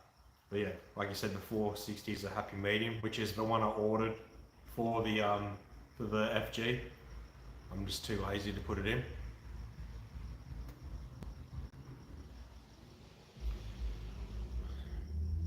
Right, Josh plays. Cheers for jumping on the stream. Yeah, Josh Life. Pulsar turbos are a great turbo to look at, but you need to keep in mind the flange that your turbo manifold has, which I believe is T3, so that also limits you to what turbo you can get from there. But at the same time, again, you haven't maxed your turbo out yet. So I personally would just be doing head gaskets, head studs, send it on the dyno and see how it goes. You 100% will make 400. The turbo has it in it, fuel system has it in it. If it doesn't make that, I wouldn't worry about it doesn't make that. It just means the dyno is a lower reading dyno, or the tuner doesn't know what he's doing. But to make 400 plus, I'd be running 116 mile per hour at the drag strip. So if you got it tuned by a dyno, take it to a drag strip. If you're on 116 mile per hour plus, in that means you're about 400 horsepower, so you're making the power you want. But yeah, I'd maybe look at a Pulsar turbo down the track.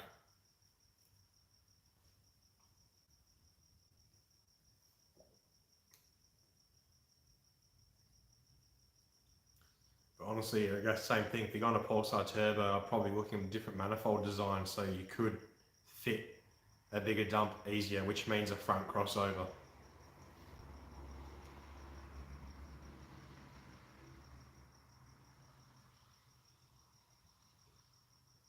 GT3582R is perfect for an Ecotec or L67, whatever you got.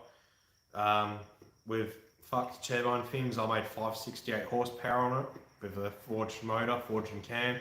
A standard motor, I believe then it still had the fucked fins. I made 421 horsepower with 8 degrees timing, which is bugger all. But yeah, GT3582 is the perfect streeter and fun size turbo.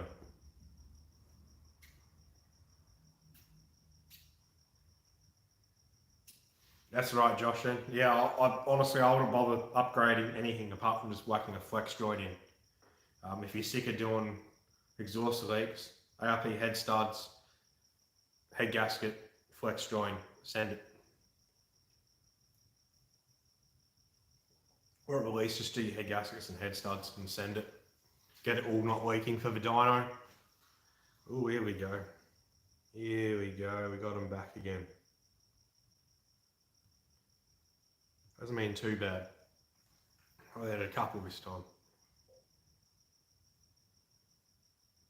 Temperature's fucking dropping though.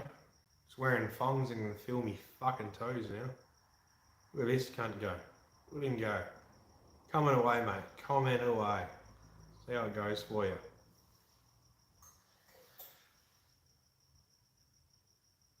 On a standard Ecotec, you can run 10 to 12 degrees of timing.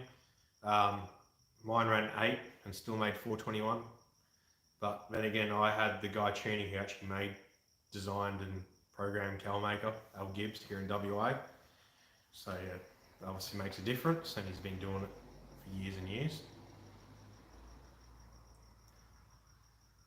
So this is really interesting. My phone says I got 12 watching, the laptop says 18. I'm just gonna, don't mind me for a second, I'm gonna refresh the laptop and see where we're at.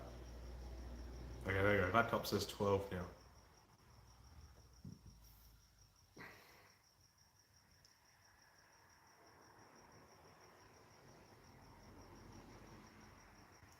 Well, if you just order 105 LBS springs, 105 is fine for the standard timing chain. That's what I used to run in mine. 105 standard timing. Like mine was legit a motor I got from a wrecker.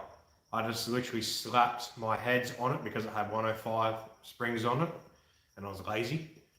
And then my intake manifold on it because it was reverse plenum, and then slapped my turbo kit on it, and that was it. Sent it to the dyno, and it made 421 on 14.8 psi and 8 degrees of timing. So yeah, if you're taking your heads off and everything and you know how to change valve springs, just order 105 LBS ones.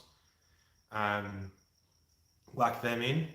While you're there, you might as well just order valve stem seals, whack them in so they're fresh so you get no smoke out the exhaust. You don't need to worry about retainers or collets, as people call them. And then yeah, send it.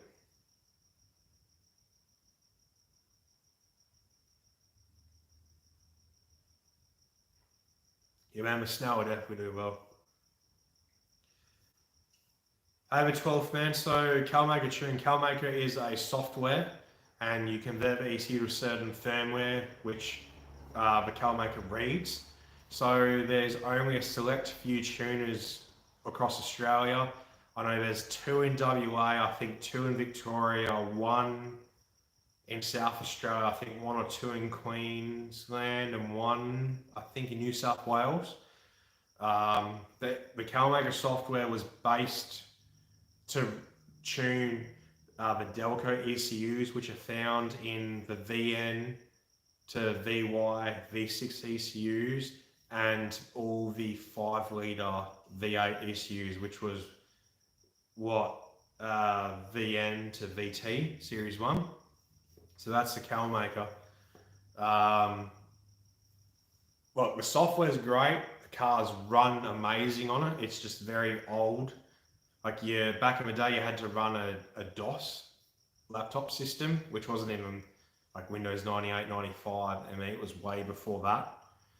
I think now it's been converted so you can run it on Windows 98. I think Al Gibbs here in WA, who created it, has finally, within the last year, made it work on 98. But that's CalMaker in a sense. It's just a tuning software that uses a certain firmware. Is the best way I can explain it.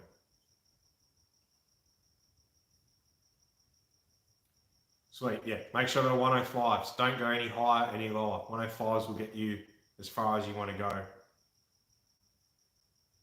Oh, sweet, you got seals to go. Perfect.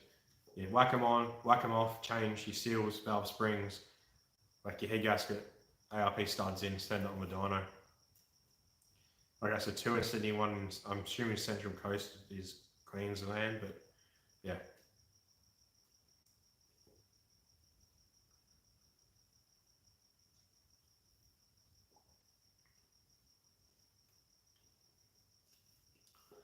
Right, I'm probably going to give it another 10 or so minutes. We've died down dramatically in views. We averaged 20 the whole time, we're at 13. It's been 3 hours and 20 minutes now, so it's probably definitely time to end it soon. So we'll see how all this goes.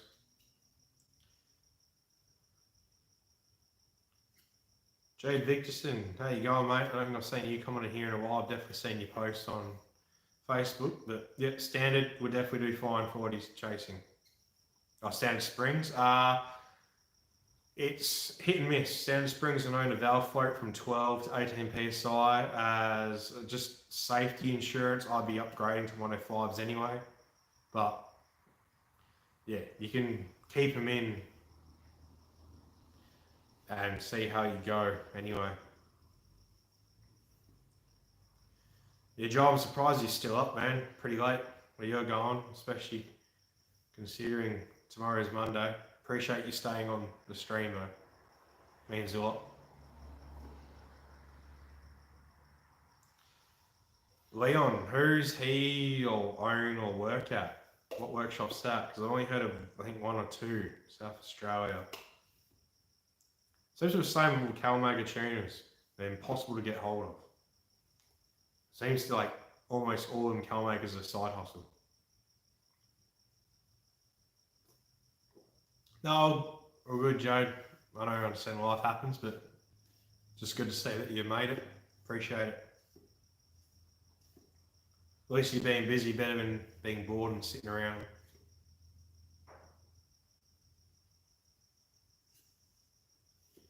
Definitely, everyone's always got something to learn. If they say they don't, then they're a fuckwit. Because you're always going to learn everything every day. Even this stream, I've learned a fair few things, so it's always good. Half reason to do it. You guys learn shit, I learn shit. It's good.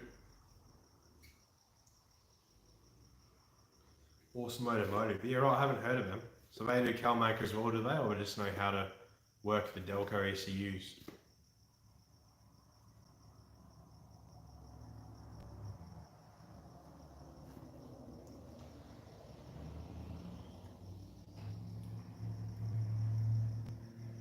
It's been so long now, Dan, I can't remember. Do you have a Memcal ECU or flash-based? Or were you the one saying you were going to convert to flash-based? I've got a shit memory, so don't take it personally. I just can't even remember what I did yesterday, let alone the people I talked to.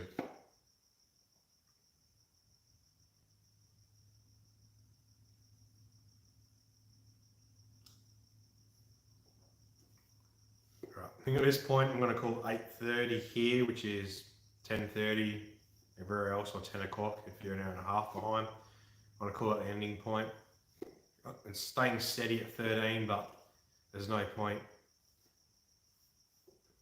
fucking around with it.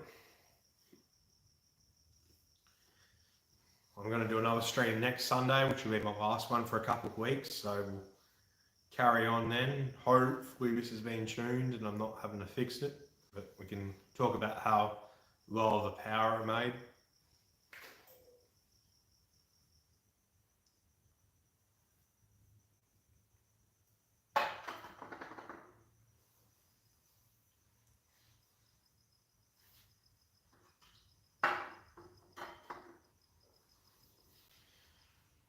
Yeah.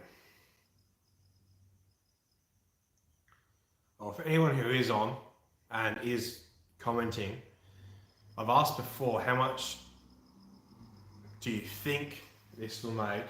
I'm going to change that slightly. How much horsepower do you hope this makes? What number are you hoping to see that I post it made? I'm curious on that. We'll keep myself out of this, Joel. I want to know what the people viewing who are commenting are thinking. What do they think? What do they hope they're going to hear it, mate? Yeah.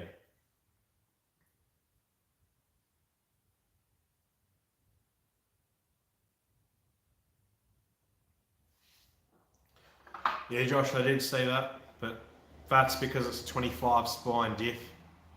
They're notorious for breaking, which is a factory VS diff.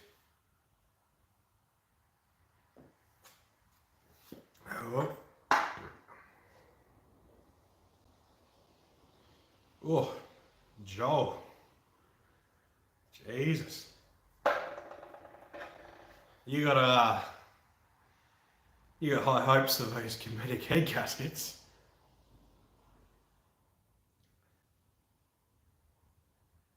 Nah, they're 25.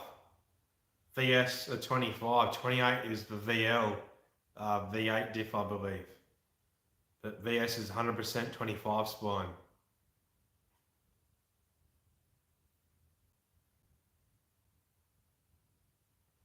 I know that because I've had plenty of VS diffs in VRs and VNs, but I've snapped axles and got VN VR axles and whacked them in.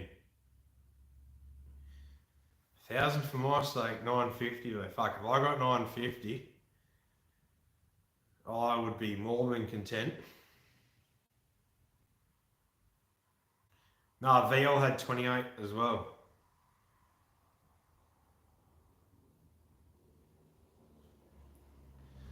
Four-digit comments. Yeah, well, fuck. The Kinetics are known to fail anywhere above like 27 psi. I'm gonna need more than 27 psi to make 950. It's a kind of a hit and miss.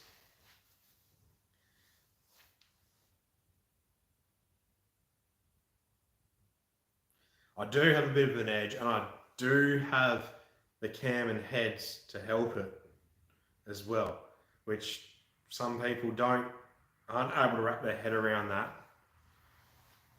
especially seeing as boost is a restriction and how well it flows. But yeah, we'll see.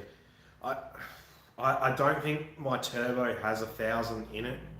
While it's custom, it's bigger than a G35, which is 1050 in the motor. So let's say, for argument's sake, it's an 1100 motor turbo. That probably leaves it around like 975 wheel. Maybe pushing shit uphill, but we'll see. It also depends on where my tuner reckons it's done, but I'm going to tell him to send it. There's only 3 people, he's one of them, who knows what's next for this. So if something happens, it's not end of the world. So we'll try push it, but yeah.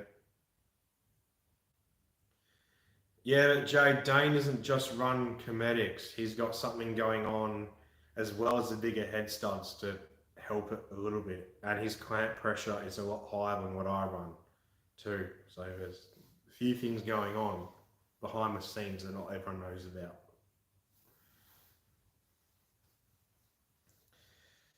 Yeah, so the 12th man, I think you're about bang on, high 700 to low to mid 800, being with the head gaskets. The motor and turbo have more in that, but yeah, where the head gaskets give up. Oh, damn, that's sick. You managed to make that happen. I've actually made a new harness and edited that, so if you go on PCM Hacking, you'll see my new post on there that has a new document, or at least thing on there that literally lists every single pin that's needed. The one I had was slightly off, I believe. Yeah, Josh, I'm asking what people think it will make. I know what I'd be happy with, but I also know what the head gaskets are capable of, so there's 2 different answers there.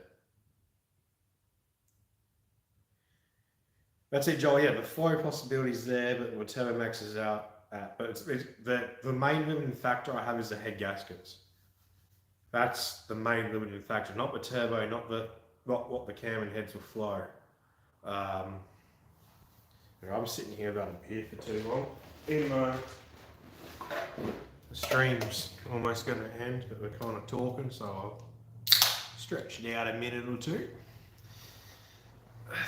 Look, Josh Life, I will walk away happy with 750 plus, as in, like, with the head gaskets, I'll walk away happy with that, but I want 850 plus,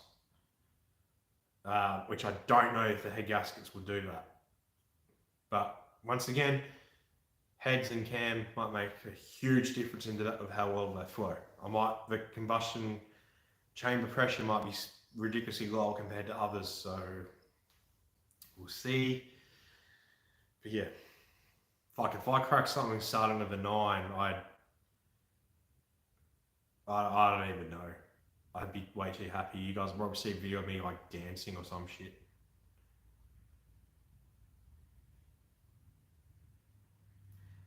Yeah, the same thing. I'll let Shotwood just pop the head gaskets again.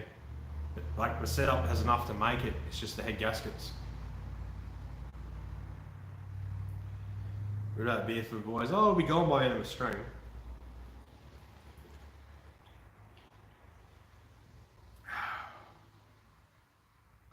Oh, I'm glad it worked all good, Dan. That's good. Hey, Shy One. Literally, we've been gone for 3.5 hours now, and I said at 3.5 hours we're going to end it, but I'll push it out a little bit because it's only 8:30 here, so yeah, it's not too late for me. I'll still be up till 3+ in the morning. I still got 7 hours of awake time, just because I don't have work tomorrow.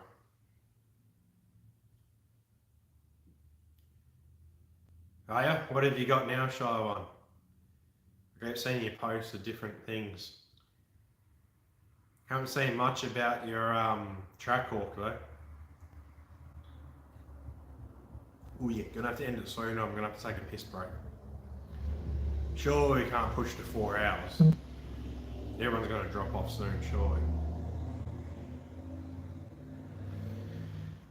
Look, tomorrow morning, I'll hit Justin up.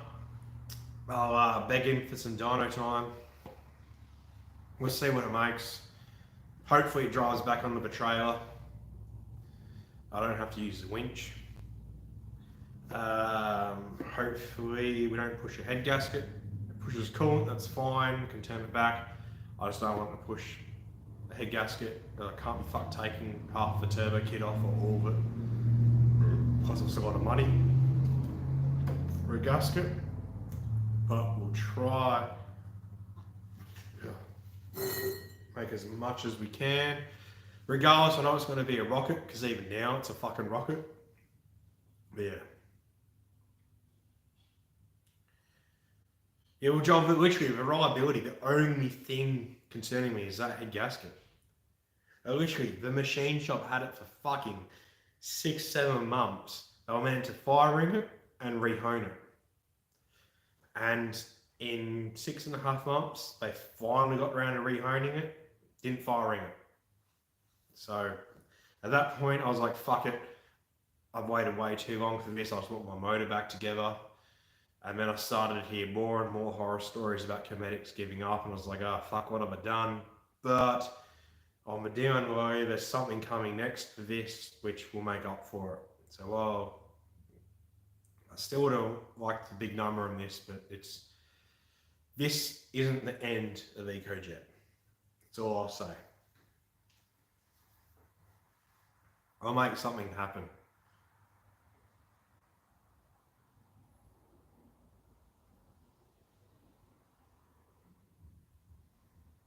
Oh, sweet. At least you got a VF, you got the good motor in it.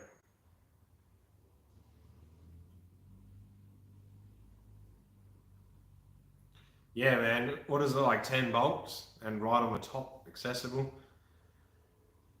Like, taking the turbo kit off with how Confed Boost designed it is really easy. Like, that doesn't faze me, but it's all the lines, and I just can't be bothered. Like, taking off the lines is easy. That's a piece of piss.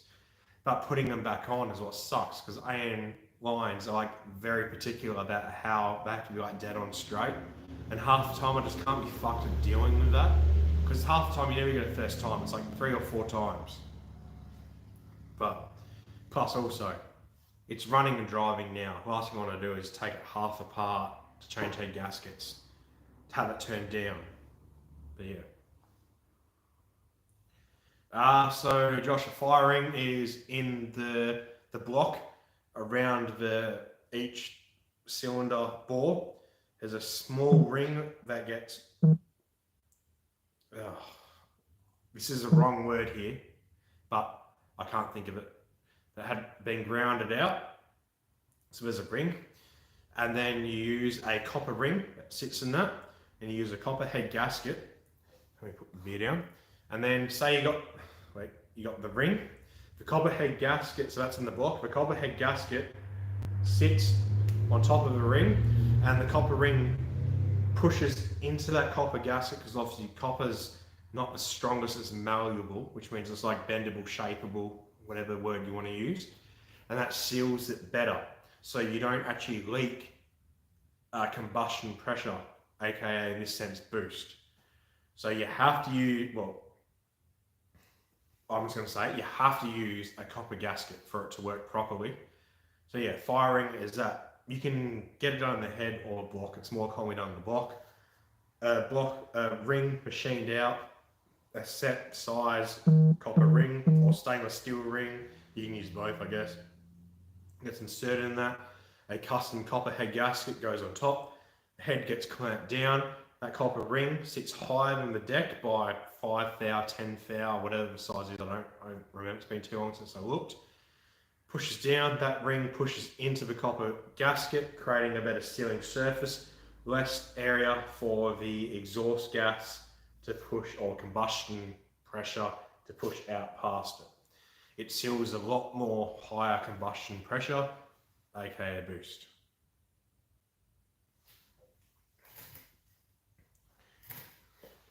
Alright, let's call this, so that's an O-ring. I keep getting confused between fire rings and O-rings. That's an O-ring, there you go.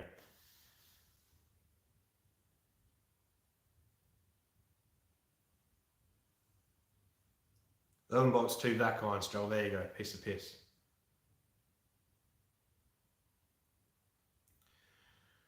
Shy one, time to start selling some cars and make a big build out of one of them.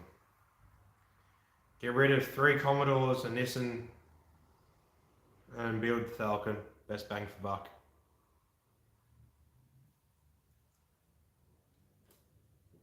So firing has a receiver groove in the head. Same thing.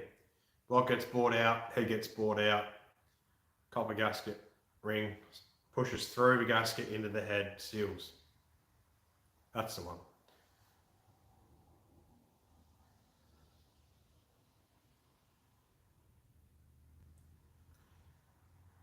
Well, Joel, same theory with that, with an O-ring exhaust port. The same thing as with the head gasket. I don't know how much it's needed because I haven't really seen, no, I haven't really seen too much of that. Fuck, still an O-ring, for fuck's sake, I give up.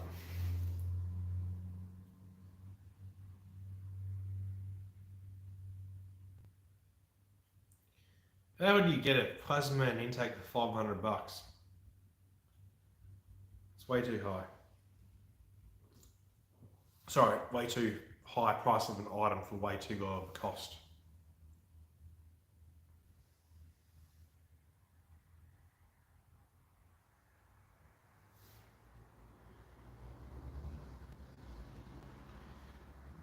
Yeah, man, the comments keep going, so I'm still going. We're dropping the numbers consistently, but people who are commenting are still commenting.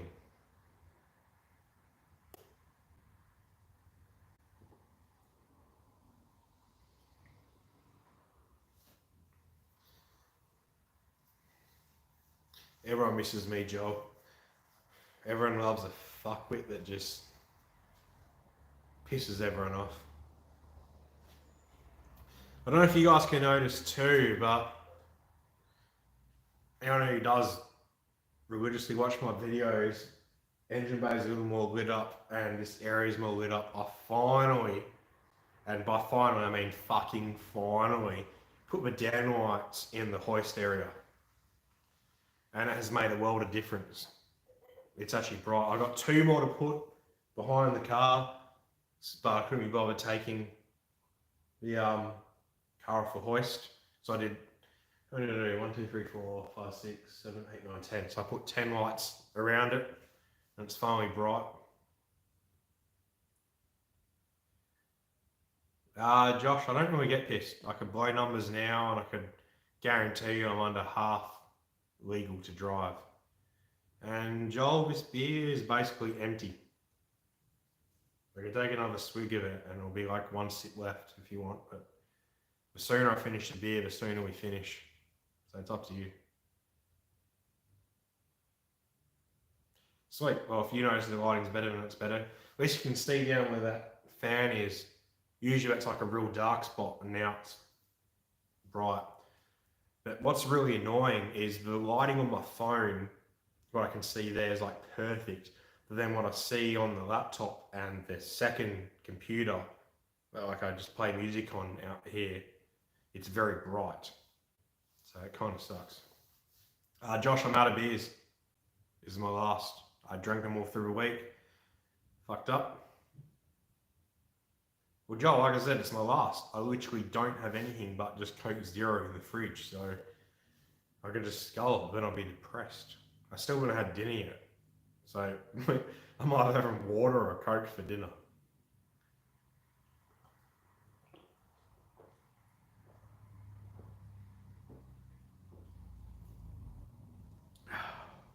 Alright, well, let's prove it. There you go, 1 drop. Oh, 2 drops. Don't want to spill that.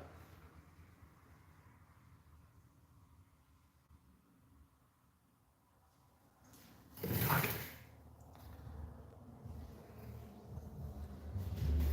Oh, you guys had a lovely view of the gut then.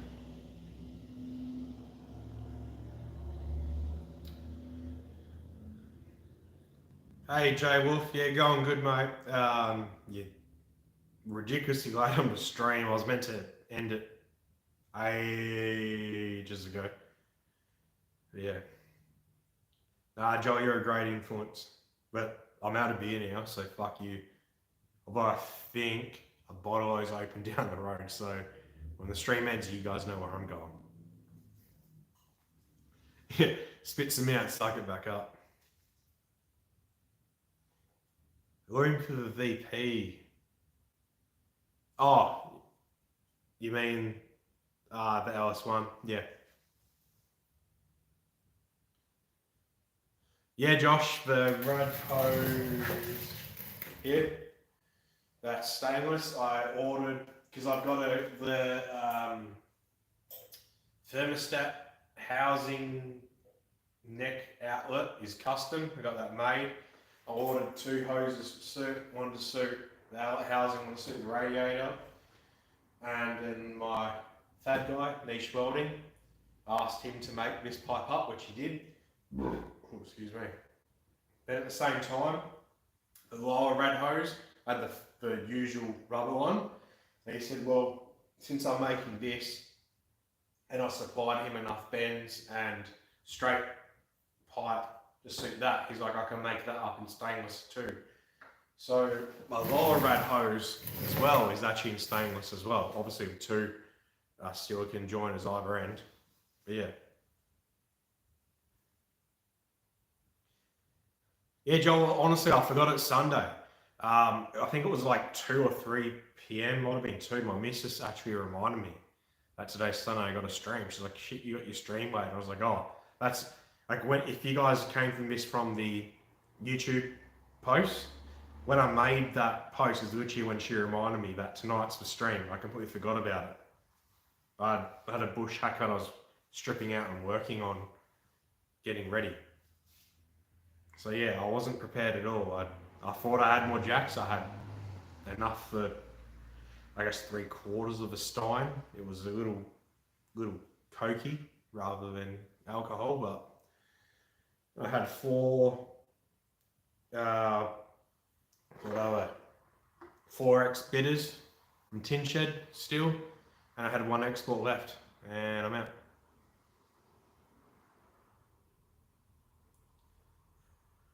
Josh, I run the unbreakable engine mounts, the lowered version 2, I believe, so they shouldn't ever break, being that's their name. But also because there's silicon joiners either side, they still flex. So no, it shouldn't ever cause an issue. Like a lot of Ecos, you'll see them rev, and if we're looking from what you guys can see, they'll tilt this way, so the passenger side will tilt up. Mine literally stays dead flat when it revs or when you get on it. So they don't tilt, but there's no flex at all with those engine mounts, which is great.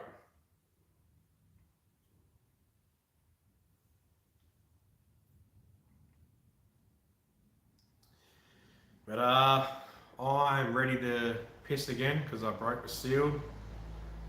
We're down to 11 now, and last time I said we're going to end it, we're at 13, so we're going lower. I'll let you guys all get on with your evening. I appreciate you jumping on the stream and watching. We're down to 10 now. So I appreciate you guys watching the stream, jumping on. Do the video coming out on Saturday, and I think the one after. If not, a film. Hopefully we'll get on the dyno this week. And yeah, next Sunday night, 5 p.m. WA time, so if it's 7 p.m. where you are, or 6:30 depending on the state, or 6, we'll talk again. Let's see where we're at. But yeah, appreciate it again. And quickly before I end this, Joel, I don't notice the solid mounts at all. It's solid mount, but it's still got a urethane bush. It's just more solid mount than usual. It's got a small urethane type bush. Yeah, I barely feel it. It's awesome. Anyway, cheers for jumping on the stream. If you're interested in this again, next Sunday, week's time, 5 p.m. WA time, we'll be back on. If not, subscribe to the channel. Every Saturday, weekly upload. If I film more than enough, Wednesday I'll have an upload as well. But yeah, appreciate you guys here talking, watching, whatever it is you're doing, and I will see you guys next time. So cheers to that.